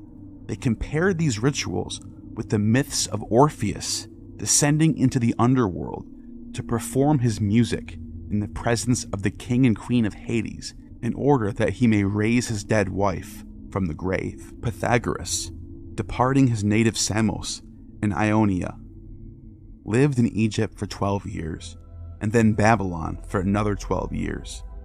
Finally, after 24 years of education amongst the Chaldeans and Magi, he set sail for Italy, carried with him the traditions of the advanced Persian and Egyptian knowledge, including methods of incubation and practices for journeying to the underworld, demonstrating his deep reverence for the underworld goddess Persephone, who descended and returned from Hades.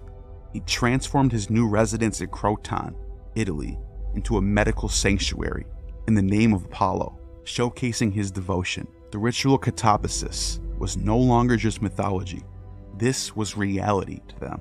Xenophanes, student of Pythagoras in southern Italy, taught that God is one, supreme among gods and men, and not like men either in mass or mind. We can see the obvious roots of Judeo-Christian thought within the fragments of these pre-Socratic Orphics.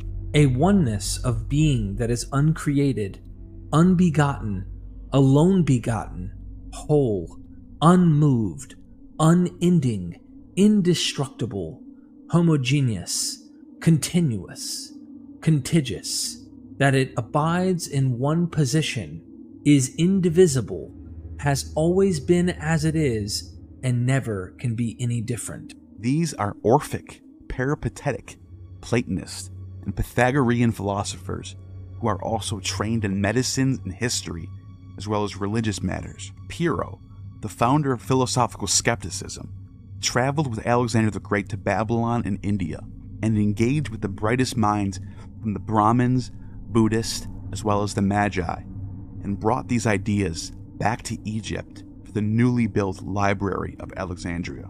It is not impossible, in my opinion, and it's actually likely that Christianity draws some of its influence from Buddhist and Taoist thought via Pyrrhonism and the Therapeutae in Egypt, who adopt these ideas in the melting pot that is Alexandria, Egypt. Not only was there Buddhist temples in Alexandria, Egypt, but we also know that Ashoka the Great, king of India in the 3rd century BCE, set up pillars on every continent from India to Asia Minor and Egypt and as far as Greece. And on these pillars, he inscribed a Buddhist and globalist message to the leaders to allow for universal health care, for free trade, and forward thinking among the educated classes in these areas. These Ashoka pillars mention Ptolemy, Antiochus, and Antigonus by name. 500 BCE, hurt not others in ways that you yourself would find hurtful, from the Buddha. 300 BCE, that which you hate to be done to you, do not to another, Egyptian papyri. 10 BCE, what is hateful to you, do not do to your fellow. That is the whole Torah. The rest is commentary. Hillel the Elder, the golden rule that many credit to Jesus of Nazareth, was already well established as universal wisdom, dating back to the early Iron Age, found in Greek and Hindu texts. It is these very philosophers and healers who, I think, become the philosophical sect called the Therapeutae, and these Therapeutae are the proto-Christian Gnostics. Even Christian church fathers claim to be descended from the Therapeutae. In ecclesiastical history, Eusebius of Caesarea, a Christian writer from the 3rd century, referred to Philo's Therapeutae as the predecessors of Christian monasticism.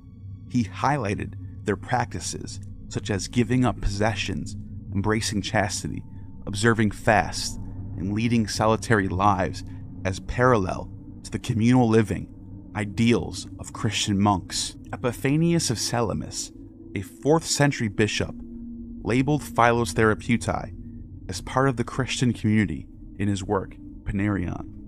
A 5th century author, Pseudo-Dionysius, also drawing on Philo's descriptions, suggested that the ascetics were known as Therapeutae, or servants, while others referred to them as monks.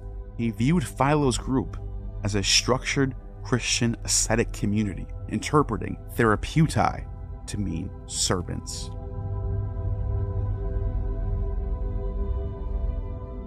The Gnostic sects of the Valentinians, Nacenes, Carpocratians, and Simonians deeply venerate the pre-Socratic wisdom of the Greeks and Eastern wisdom of the Magi. The Nacenes and Ophites, for example, thought of Christ as the serpent on the cross, which is the symbol of the physician common to the Greek therapeutai and the Semitic cult of Eshmun. The cult of Eshmun, like that of other Phoenician deities, was influenced by and intertwined with the religious practices of neighboring cultures, leading to syncretism with gods from Greek, Egyptian, and Mesopotamian pantheons. This syncretism reflects the dynamic and interconnected nature of ancient Mediterranean religious practices, where deities could embody similar themes across different cultures while retaining unique aspects within their original contexts. For example, in Cyprus, Eshmun was syncretized with Melkart, and also Ibiza, as given by a dedication reciting, "To his lord Eshmun Melkart." Melkart is the Punic Heracles, who was also a dying and rising deity, venerated at the spring equinox. Shocker, I know. At this point, you must be thinking this is getting out of control, with all these sons or daughters of God dying and resurrecting at Easter time. Either I'm lying and making all this up, or your favorite seminarian Bible scholar has a lot of explaining to do. And I implore you to fact check everything I'm saying. I also am not even close to being done yet. There is overwhelming data to support that Melkart, like Osiris, Tammuz, Romulus, Ishtar, Eshmun, Attis, Adonis, Persephone, Huankinthos, Orpheus, and Dionysus, is a dying and rising or katabasis hero who is venerated at the spring equinox. The peer-reviewed book, Phoenicians and the West, Politics, Colonies, and Trade, by Professor of Archaeology Maria Eugenia Aubet, states, Melkart played the central role in the Phoenician Spring Festival, during which he died and was resurrected, an annual festival during the same week as Easter, Passover, and Roman Hilaria, was the annual spring celebration of Melkart's resurrection. This is supported by Josephus, who also cites Menander of Ephesus, saying he also went down and cut down materials of timber out of the mountain called Lebanon for the roof of the temples. And when he had pulled down the ancient temples, he both built the temples of Heracles, Eshmun, Melkart, and that of Ashtart. And he was the first to celebrate the resurrection of Heracles in the month of Peritius. Josephus uses the Greek word egersis for Heracles, which is the same word Matthew uses for resurrection of Jesus. Meta 10, egersin, ought to aselthen, and coming out of the graves after his resurrection, egersis, they went into the holy city and appeared to many. The Christian scholars who translated Josephus went out of their way to not use the word resurrection for Heracles, and instead use the word awaken, when resurrection is the correct word to be used here. Pathetic. Welcome to seminarian Bible scholarship, where more work goes into hiding things than revealing them. Also, Josephus does use the name for Heracles. However, the temple in Phoenicia was dedicated to Melkart, who was fully synced with the healer Eshmun by the late 1st century. Eshmun was clearly a syncretic god passed down from Assyrian Bel and synced with Ophiuchus in Phoenicia, and was venerated in the Levant from the 7th century BCE to the 5th century of the Common Era.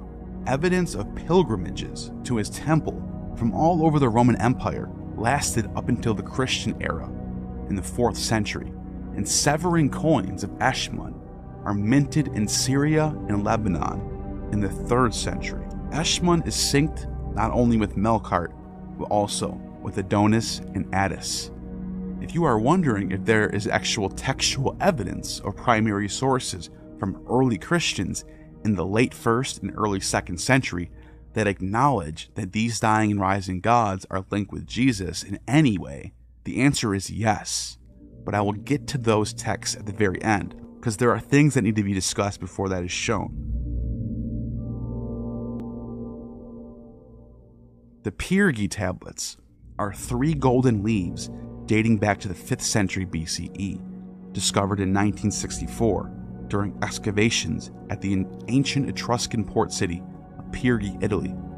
They are significant for several reasons, primarily because they offer a rare example of bilingual text from the ancient world. 2 of the tablets are inscribed in Etruscan, and the 3rd is in Phoenician, providing valuable insights into the languages and the interaction between the Etruscans and Phoenicians. The tablets were dedicated to the Phoenician god Astarte, consort of Eshmun, and are believed to have been part of a ceremonial offering made by Theferi Velianus, the king of Caere, the Etruscan city controlling Pyrgi at the time, making a dedication to the goddess. This is indicated by the inscriptions which detail the offering and consecration made by Velianus to Astarte. Astarte, who is Lady Babylon, or Ishtar, who has been talked about at length in this video, makes her mark on Rome all the way back in the days of the Etruscans. The significance of the Pyrgi tablets offers insights into the religious practices, diplomatic relations, and cultural exchanges between the Etruscan and Phoenician people. Furthermore, the Pyrgi tablets shed light on the extent of the Phoenician influence in the Mediterranean and the interconnectedness of the ancient Mediterranean cultures. They are among the most important archaeological finds related to the Etruscans, a civilization that played a significant role in the history of ancient Italy, but left behind relatively few written records. They also show how we can see Eshmun in one inscription can be Adonis or Attis in the other inscriptions, while the goddess Astarte becomes Venus. This is an early demonstration of Romani interpretatio, where different languages tell nearly identical myths but transfer the names of gods within their pantheons. The Phoenician text of the Pyrgi tablets, Western Italy, seem to indicate commemoration of the death of Adonis was an important rite in central Italy as far back as 500 BCE. The Phoenician phrase, Bim Kabir Alim, on the day of burial of the divinity, refers to this rite. Then, the phrase, the death of the handsome Adonis. Prime example, Adonis is another god whose death and resurrection was celebrated at the spring. Ritual mourning for Adonis was widespread from Phoenicia to Greece. As we mentioned in the beginning of the video, the mourning for Tammuz by Ishtar was a famous Sumerian poem recited during the Akitu festival. Sappho, the famous poet from Lesbos, who lived all the way back in the 7th century BCE, even before the Persians defeated the Assyrians, wrote this famous poem. Cytherea, thy dainty Adonis is dying. Ah, what shall we do? O nymphs, let it echo, the voice of your crying, the greenwood through. O forest maidens, smite on the breast, rend ye the delicate woven vest. Let the well ring wild and high. Ah, for Adonis! Cry, O Sappho, how canst thou chant the bliss of Kypris after such day as this? O Adonis, thou leavest me, woe for my lot, and Eros, my servant, availeth me not. So wails Cytherea, grief distraught. Who shall console me for thee? There is none, not Ares, my god-lover, passionate one, who sware in his jealousy forth to hell, Hephaestus, my spouse, from his palace, if he dared but to lift his eyes unto me. Not he can console me, Adonis, for thee. Well for Adonis, well. A lament for Adonis, Sappho, 600 BCE.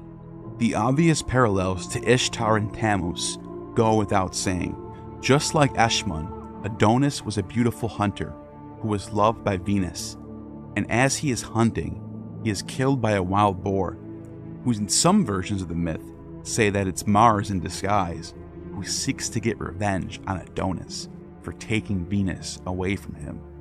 Venus mourns over the death of Adonis, and her tears mix with the blood of Adonis, which causes a rose to grow from the ground, marking his divinity and annual agricultural rise from the dead. The famous Augustan-era poet Ovid retells this famous ancient story in Latin in the Metamorphoses, written about 20 BCE. The Adonia festival was celebrated at 2 times of the year, first in the early spring at the vernal equinox, and then at the midsummer solstice. Aristophanes, in his Lysistrata, has the festival take place in the early spring of 415 BCE, when the Sicilian expedition was proposed. Throughout the festival, Athenian women ascended to their rooftops, where they engaged in dancing, singing, and ritual lamentation for the death of Adonis. They cultivated Adonis's gardens by planting lettuce and fennel seeds in the broken pots, observing them quickly sprouting and then perish. Following the rooftop festivities, the women carried these miniature gardens and diminutive figures of Adonis down the streets, where they stage a symbolic funeral procession. This culminated ceremonial interment of the effigies and the wilted gardens, either in the ocean or natural springs. In Theocritus' 15th Idyll, dated to the 4th century BCE, we find the most extensive account of the Adonia festival that's been preserved to this very day. This depiction by Theocritus showcases a version of the festival that enjoyed official support from the court of Ptolemy and included a yearly contest where women performed mournful songs for Adonis. The historian Pausanias in the 2nd century mentions that women in Argos commemorated Adonis and dedicated a shrine to him. Lucian's On the Syrian Goddess details an Adonia festival in Byblos during the same century. Here in Byblos, the river Adonis turns red each year during the spring due to heavy rainfall washing off the red oily rock that sits above the river in the mountains, making the river of Adonis bleed red with the blood of the god. In Roman times, Adonis and Osiris are synced together as the god Plutonio's Ion, a central deity within the Mithraic mysteries who was in direct competition with Christianity, and his festival was celebrated in the same week as Attis, known as the Hilaria Festival, which took place between March 22nd and April 1st. The Hilaria Festival is the most interesting of all the spring equinox festivals. This festival, adopted by the Romans in 204 BCE, has its roots back in ancient Phrygia, central to the Great Mother Cybele and her consort Attis. The myth of Attis is a lot like Eshmun's story. Attis was the ancient Phrygian god of vegetation and the consort of the Great Mother of the gods, Cybele. The goddess drove him into a mad frenzy, which caused him to castrate himself, just like Eshmun. He then bleeds out and dies, just like Eshmun. But Cybele raises him up into a god and places him as an eternal tree that buds each year during the spring. There are other versions of the myth which include Attis being raised by milk of he-goats, but instead of Cybele, it's a hermaphroditic god called Aegisthus who loves him instead. Attis still castrates himself in this version and dies, but Aegisthus repented of what she had done to Attis and persuaded Zeus to grant the body of Attis to neither rot nor decay. And in this version, Attis lives forever, immortal, in his flesh. Initiates of the eunuch priesthood of Cybele, known as the Galloi, same titles as the eunuchs of Ishtar, reenacted this myth with an act of self-castration each year during what is known as the Holy Week of Attis, celebrated roughly during the same week as Easter, which is right now, if you are watching this video, brand new. The Hilaria of Attis was a Holy Week, or the Passion of Attis. This was a Roman festival, celebrated in multiple cities in Rome during the same week, and in Egypt was celebrated for Osiris and Isis, without castration though, and slightly celebrated differently. But this was still called the Hilaria, which means in Latin, rejoicing. Violets and wreaths were used to decorate the Roman tombs. Arnobius of Sicca preserved the entire calendar of the Holy Week of Attis, known as Hilaria. On March 15th, the Cana Intra, the reed enters, the Canaphori, reed bearers, march in a procession, marking the birth of Attis. During this time, followers of Magna Mater abstain from bread, pomegranates, quinces, fish, and pork. On March 22nd, the tree enters. The Dendrophori, the tree bearers, carry a pine tree wrapped in wool, decked with violets in a funeral procession. This marked the death of Attis. They also decorated the tree, and tiny figures of the god Attis were placed on top. The day of mourning and fasting, the pine tree is laid to rest at the Temple of Magna Mater on March 23rd. The next day was the Day of Blood. The devotees of Attis and Cybele whipped themselves to offer their blood to the gods. Meanwhile, the Gali, priest of Cybele, would play flutes and beat hand drums. Then Attis was placed in his tomb.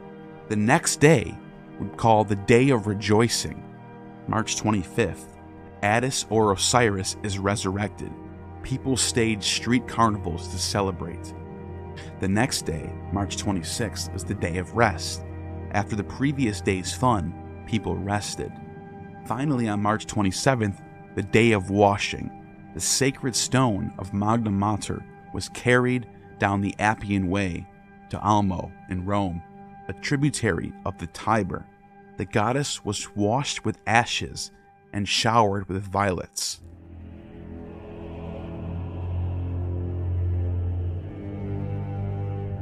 One of the earliest sects of Christianity that is mentioned in the primary sources, known as the Nazarenes, and were said to have synced Jesus with not only Attis, but with a whole lot of the dying and rising gods. Hippolytus, in his On Heresies, addresses a man called the Nicene preacher, who he claims was singing hymns that were originally written for Attis, but applying them to Jesus. Here's what the hymn to Jesus says: "Whether you are Kronos' offspring, or that of Zeus, O blessed one, or of Rhea, be greeted, the great one, at the sound of whose name Rhea cast down her eyes, O Jesus Christ. The Assyrians call you thrice beloved Adonis, all of Egypt Osiris. Hellenic wisdom, the horn of men upon heaven. The Samothracians, august Adamas, unconquered one. The Haemonians, Thessalians, Corybas, and the Phrygians, sometimes Pepus. The other times, corpse, God, unfruitful one, goat herd, ear of grain while still green, fruitful one, whom the almond bore, the man who plays the pipe. I shall hymn Rhea's Attis, not with the chiming of bells, or with the bellowing of the flute of the Idaean Caretes mingled with it. Rather, I shall mix lyre playing with my Phobian muse. Ewo, hallelujah, Ewan, you are Pan, Bacchus, as a shepherd of the white stars, Jesus Christ." So just to sum this up for you, during the same week as Easter, you have a festival that celebrates the death and resurrection of Attis and Osiris, including a day of mourning, followed 2 days later by a day of rejoicing, the same 3-day sequence of death and resurrection of Jesus at Easter. And on the top of that, you have early pre-church Christians who are singing hymns that equate Jesus with these exact deities. And still, many New Testament scholars think this is just a coincidence and has no influence on the gospel stories.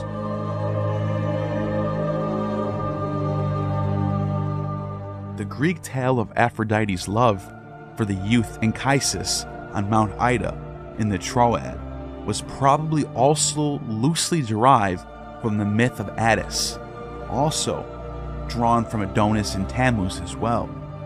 Attis was also identified by the Greeks with the god Iasios, the consort of the Great Mother in the Samothracian mysteries. Iasios is another god who dies by the hands of Zeus by a thunderbolt for laying in a field with Demeter, but is also able to get her pregnant with twins, Plutos and Triptolemus, gods central to the Eleusinian mysteries, who spread the rites of Dionysus to the world. Some sources even suggest that Plutos and Triptolemus are both secret avatars of the god Dionysus himself, as both share an epithet with him, which is Iacchos, an epithet only shared by Dionysus and their mother Demeter, a possible clue to the esoteric truth about Iasios and Demeter. Dionysus is the most important and elaborate of all the gods who die and resurrect. Among all Greek deities, Dionysus stands out as the most beloved, yet hardest to categorize. Dionysus is one of the oldest gods from pre-Hellenic times, and before the Greek alphabet even existed, originating from Thrace, where he was initially revered as Sabazius, the barley, beer deity.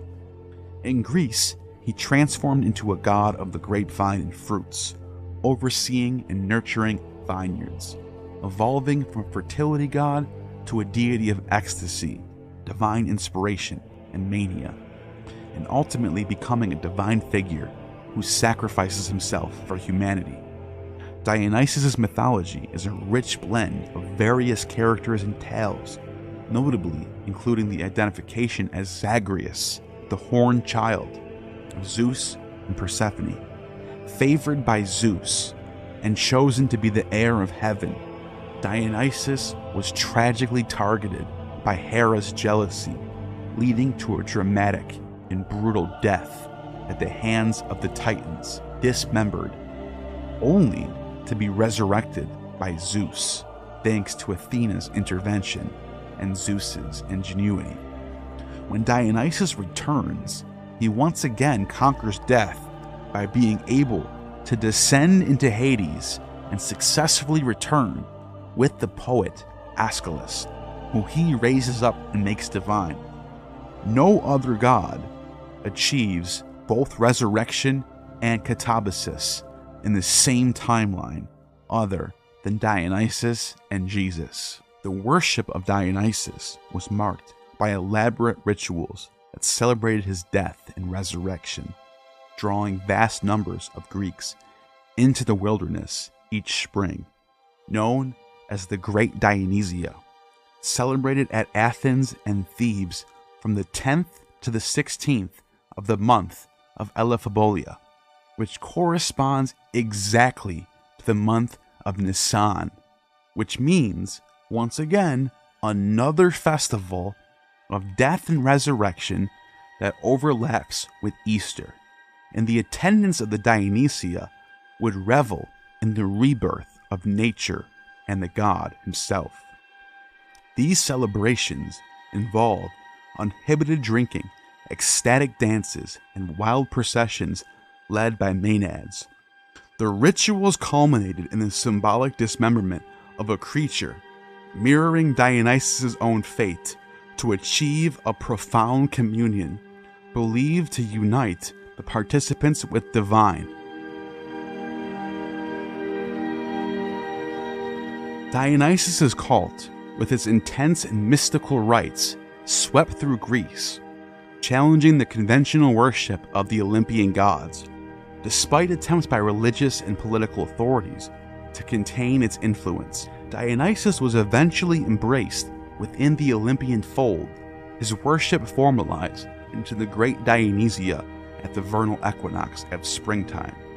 This integration marked a significant shift, blending Dionysian ecstasy with more structured worship of gods like Apollo.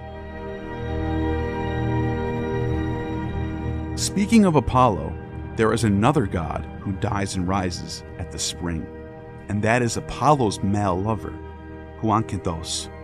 In fact, Huankinthos and Apollo are so old that they are considered by scholars to be pre-Hellenic, Bronze Age gods that trace back to the Mycenaeans. Huankinthos, a Spartan prince, noted for his extraordinary beauty, captured the affection of the god Apollo.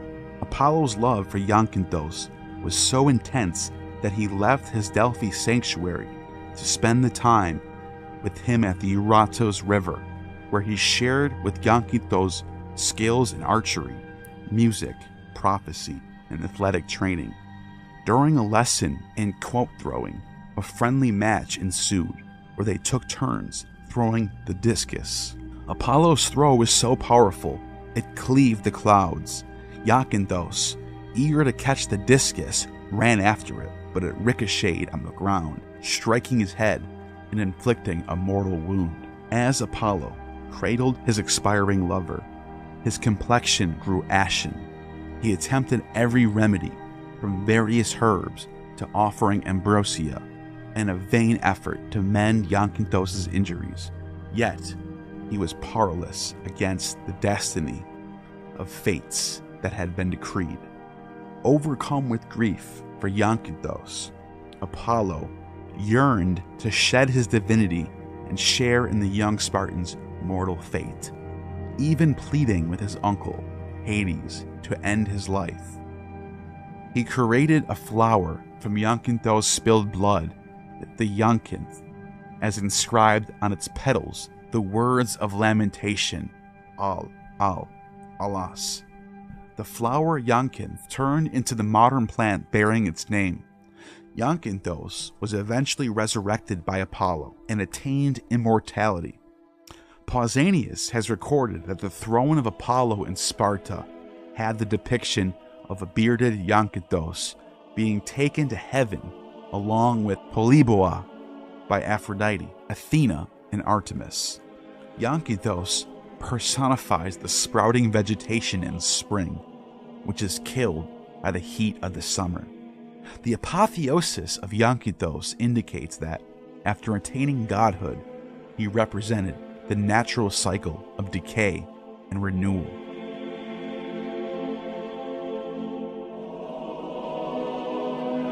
Greek religion accompanied three main phases: the Chthonian or earthbound, the Olympian, and the mystical, each reflecting different societal classes and periods.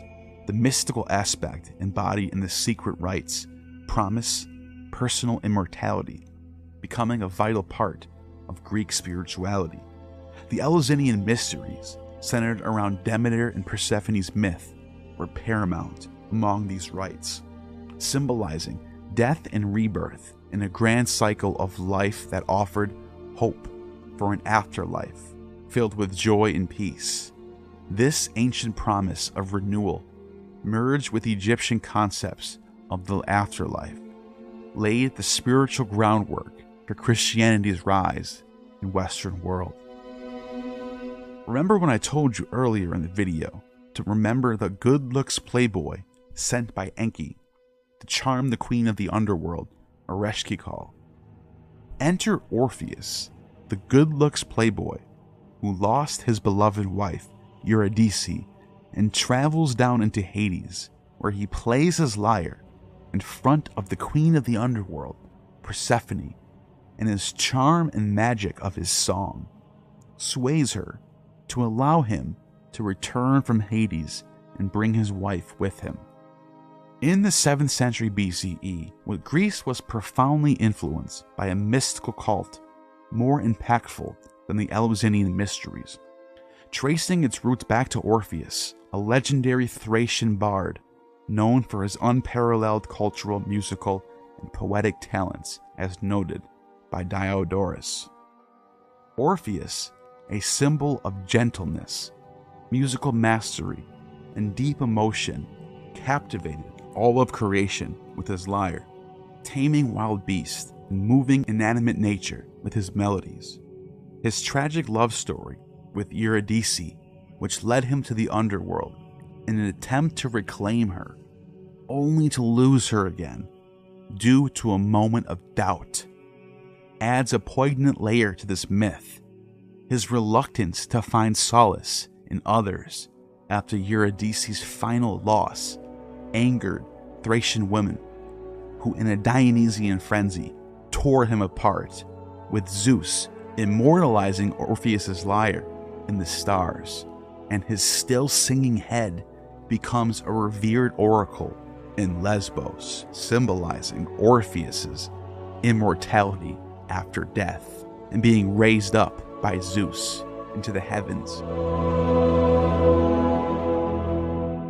Between Orpheus's love for Eurydice and Apollo's love for Zakynthos, there's a message there beneath both of these stories. It's that, to be resurrected, it's the people behind in the world that you leave when you die that resurrect your soul through them remembering you.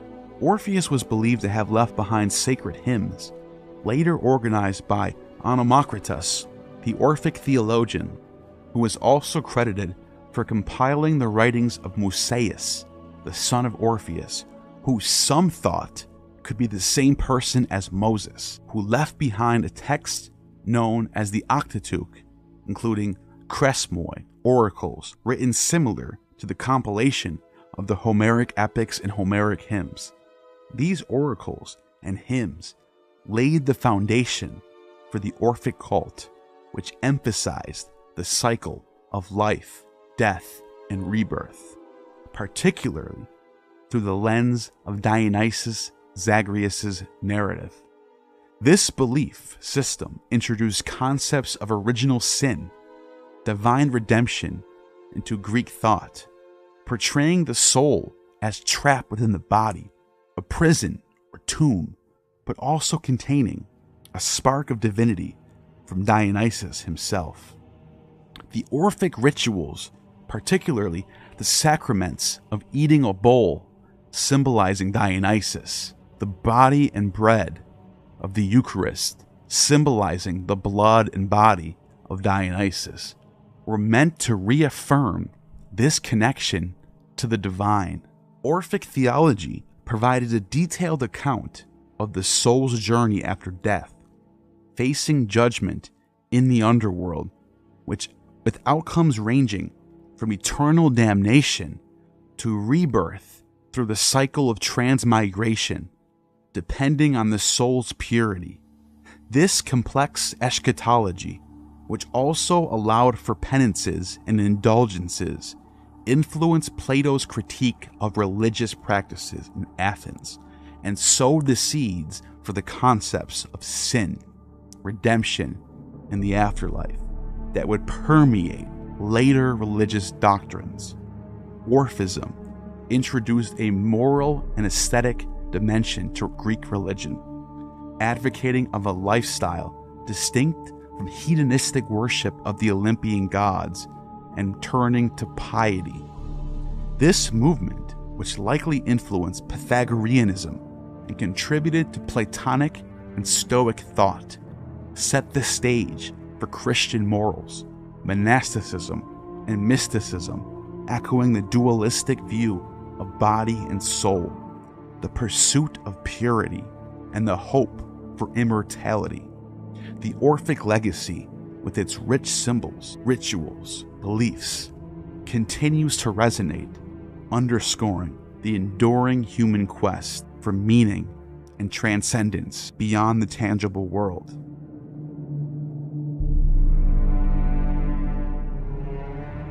The ancient concept of the katabasis refers to a descent, especially a journey down into the underworld or a significant trip to a lower realm. This term is deeply rooted in classical mythology and literature, symbolizing a hero's journey to the land of the dead. Such a narrative often involves a hero confronting supernatural challenges, meeting with the souls of the departed, or seeking wisdom and power that is unattainable in the mortal world. Katabasis is a recurring theme in various ancient cultures, but is particularly prominent in Greek and Roman mythology. Examples include Orpheus' journey to the underworld to retrieve his wife Eurydice, showcasing his attempt to overcome death with the power of music and love, only to tragically lose her again by violating the condition of not looking back until reaching the surface. There is also Heracles, who is one of the earliest pre-Hellenic gods to have completed the katabasis. Heracles, in one of the 12 labors, specifically when he had to capture Kerberos, the three-headed dog guarding the entrance to Hades, demonstrating his strength and courage, he enters Hades and returns triumphantly. When Euripides tells the tale about Heracles, he specifically recounts a 3-day sequence showing the same 3-day motif for Jesus during Easter weekend. Admetus. Now wherefore speechless standeth thus my wife? Hercules. 'Tis not vouchsafed thee yet to hear her voice, ere to the powers beneath the earth she be unconsecrated, and the 3rd day come. But lead her in, and just man as thou art, henceforth, Admetus, reverence still the guest. Farewell, but I must go and work the work set by the king, the son of Sthenelus. In Euripides' Alcestis, there lies a thread of ancient ritual and celestial decree. Alcestis must linger in a state of liminality until the 3rd day to be released from her consecration to the chthonic powers, these enigmatic deities of the underworld. This period of waiting, steeped in mysticism and ancient Greek religious practice, symbolizes a necessary transition, a sort of purgatorial interlude where the boundary between life and death blurs. It's a time when Alcestis, though reclaimed from the clutches of Hades by Heracles' valor, must yet navigate the shadowy corridors of the afterlife before she can step back into the sunlit world of the living. This waiting period is not just a pause in the narrative, it's a sacred interval, deeply rooted in the cultural and spiritual ethos of Euripides' timeline, reflecting a profound respect for the rites and rituals that govern the passage between the worlds. Besides Orpheus and Heracles, there are dozens of other heroes and gods who perform the katabasis. Odysseus' visit to the underworld in Homer's Odyssey to seek advice from the prophet Tiresias, offering insights into his future challenges and the fate of his companions. He is able to travel into the land of the dead and return unharmed. Aeneas' descent to the underworld in Virgil's Aeneid, guided by the Cumaean Sibyl to meet his deceased father Anchises, who reveals Rome's glorious future, symbolizing the foundation of Roman identity and destiny. One of Aeneas' descendants, Romulus, according to Livy, was the founder of Rome, established greatness for the new city against the Sabine tribes, but was murdered by his foes in a brutal way. When they went to look for his body, Romulus, like Jesus, had disappeared and was raised up by Jupiter, and according to Livy, was placed at the right hand of Jupiter, and later returned to his followers on Earth. Persephone is another character who completes the catabasis. She is taken down to Hades by Pluto against her will, though, but due to her mother Demeter's relentless pursuit, is able to return for 6 months each year. These stories were not merely adventurous tales, but carried deeper meanings. Catabasis represented a rite of passage, a transformation that allowed the hero to gain profound knowledge, resolve, and sometimes divine favor, crucial for completing their quest or fulfilling their destinies. It has also reflected ancient beliefs about death, afterlife, and the connection between the living and the dead, embodying themes of loss, redemption, and the eternal cycle of life and death. It was believed and well established within Christian tradition that while Jesus was dead during the weekend between Good Friday and Easter Sunday, that his soul descended into the underworld, into hell or Hades, where he preached the good word of salvation to the souls in hell, and that they raised up with him in his glory when he ascended to the Father. This is the catabasis in the most fundamental sense. In the lore of ancient Greece, the tales of Orpheus, Dionysus, Persephone, Heracles, Odysseus, Psyche, Aeneas, and Romulus embarking on perilous journeys to the underworld, known as Hades, and making their return to the above world. These adventures, termed catabasis for the descent and the anabasis, return, are thought to symbolize the rites of passage of the mystery cults, especially those held in Eleusis for 2 millennia. While clear to the ancients, the symbolic meaning of these myths has become obscure over time. These myths and the Eleusinian mysteries they hint at taught concepts of life after death, rebirth, and the eternal soul, influencing early Christian thought and rhetoric.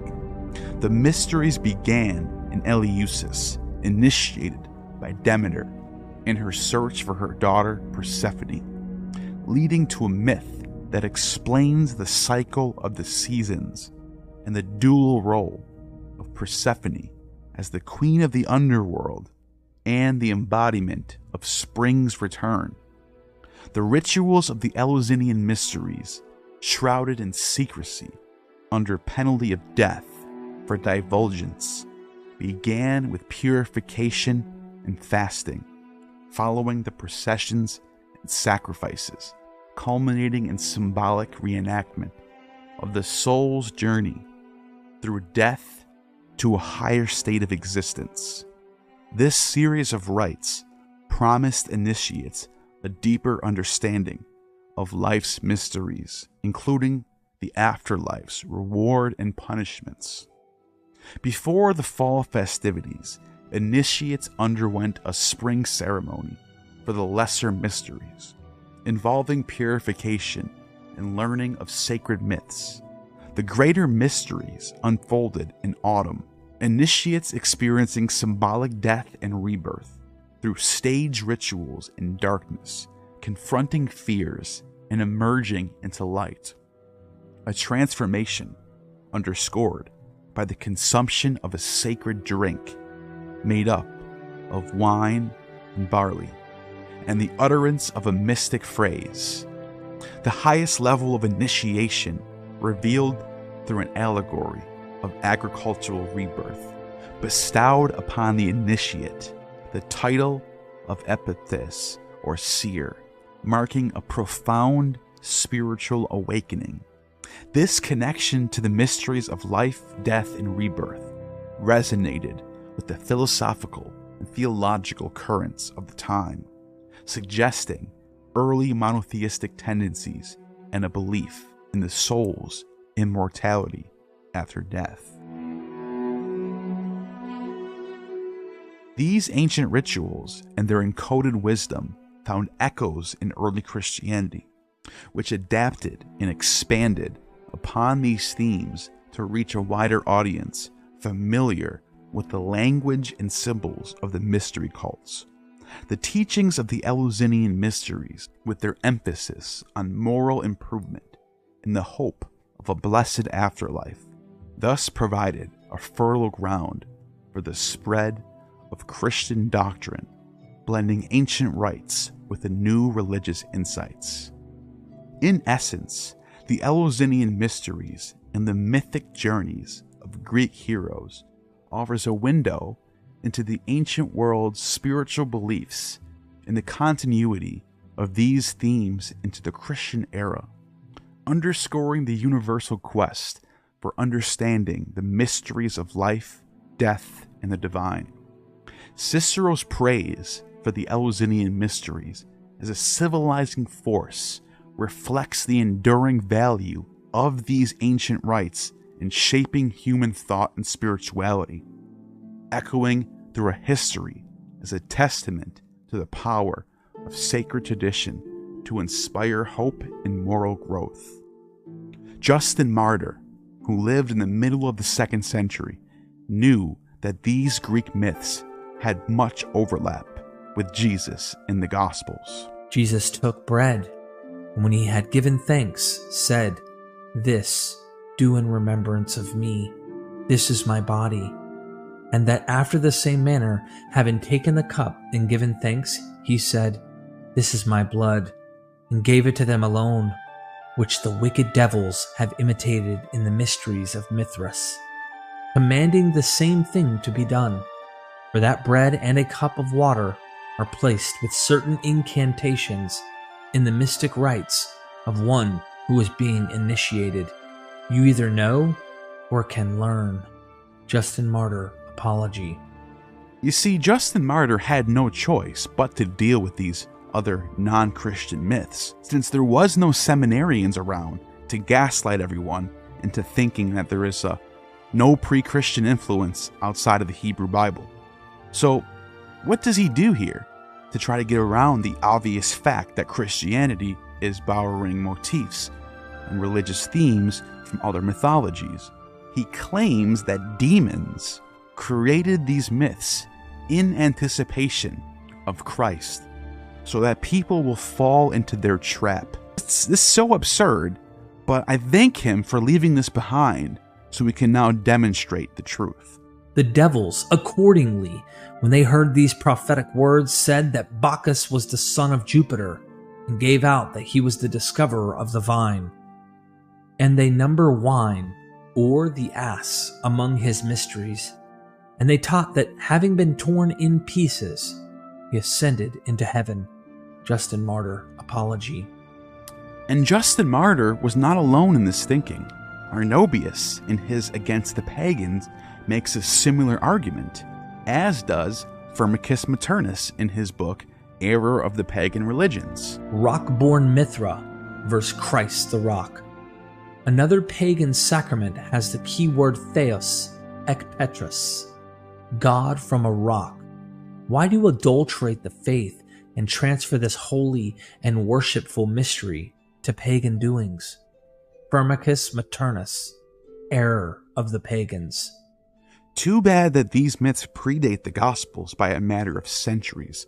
Both Firmicus and Justin Martyr give dozens of examples of pagan myths that sound similar to the Gospels, thinking that they can argue against these myths by arguing that devils predicted the Gospels in order to fool people, not realizing that by writing this, they just walked into their own punches, and anyone with a brain can see how backwards this is. Church historian Eusebius of Caesarea in 325 CE wrote an entire book called Preparatio Evangelio that argues that many ancient writings from the pagan Gentile world were just as much prophetic as the writings from the Old Testament, citing Phoenician mythology, Zoroastrian texts, Egyptian texts, as well as Plato, and the Greek philosophers who he thinks were all pointing to Christ. But it is obvious to me that the Gospels are just drawing back from them, which is probably why apologists don't use those arguments anymore. They are better off just pretending they don't exist, like we see today in New Testament scholarship. In a letter from 395 AD, Jerome, a prominent church father, notes that Bethlehem, which is now under our care, once covered by a grove dedicated to Tammuz or Adonis, and the very cave that echoed with the cries of the newborn Christ, was previously a place where the consort of Venus was mourned. This cave was subsequently transformed into the location of the Church of the Nativity. We know from old letters from St. Pope Gregory that it was church policy to repurpose old pagan temples and sprinkle holy water in them to convert them to churches.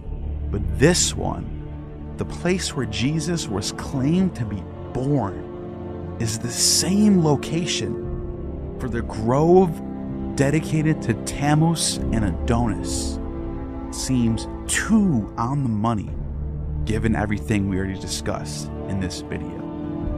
Syrian authors Jacob of Saru and Romanos the Melodist composed elegies portraying the Virgin Mary's sorrow for her son at the crucifixion, expressing her grief in intimate language that mirrors Ishtar's mourning for Tammuz.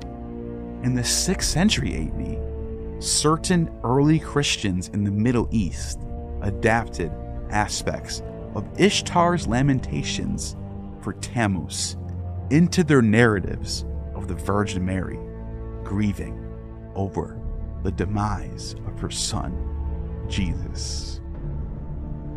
Let me know what you think in the comments.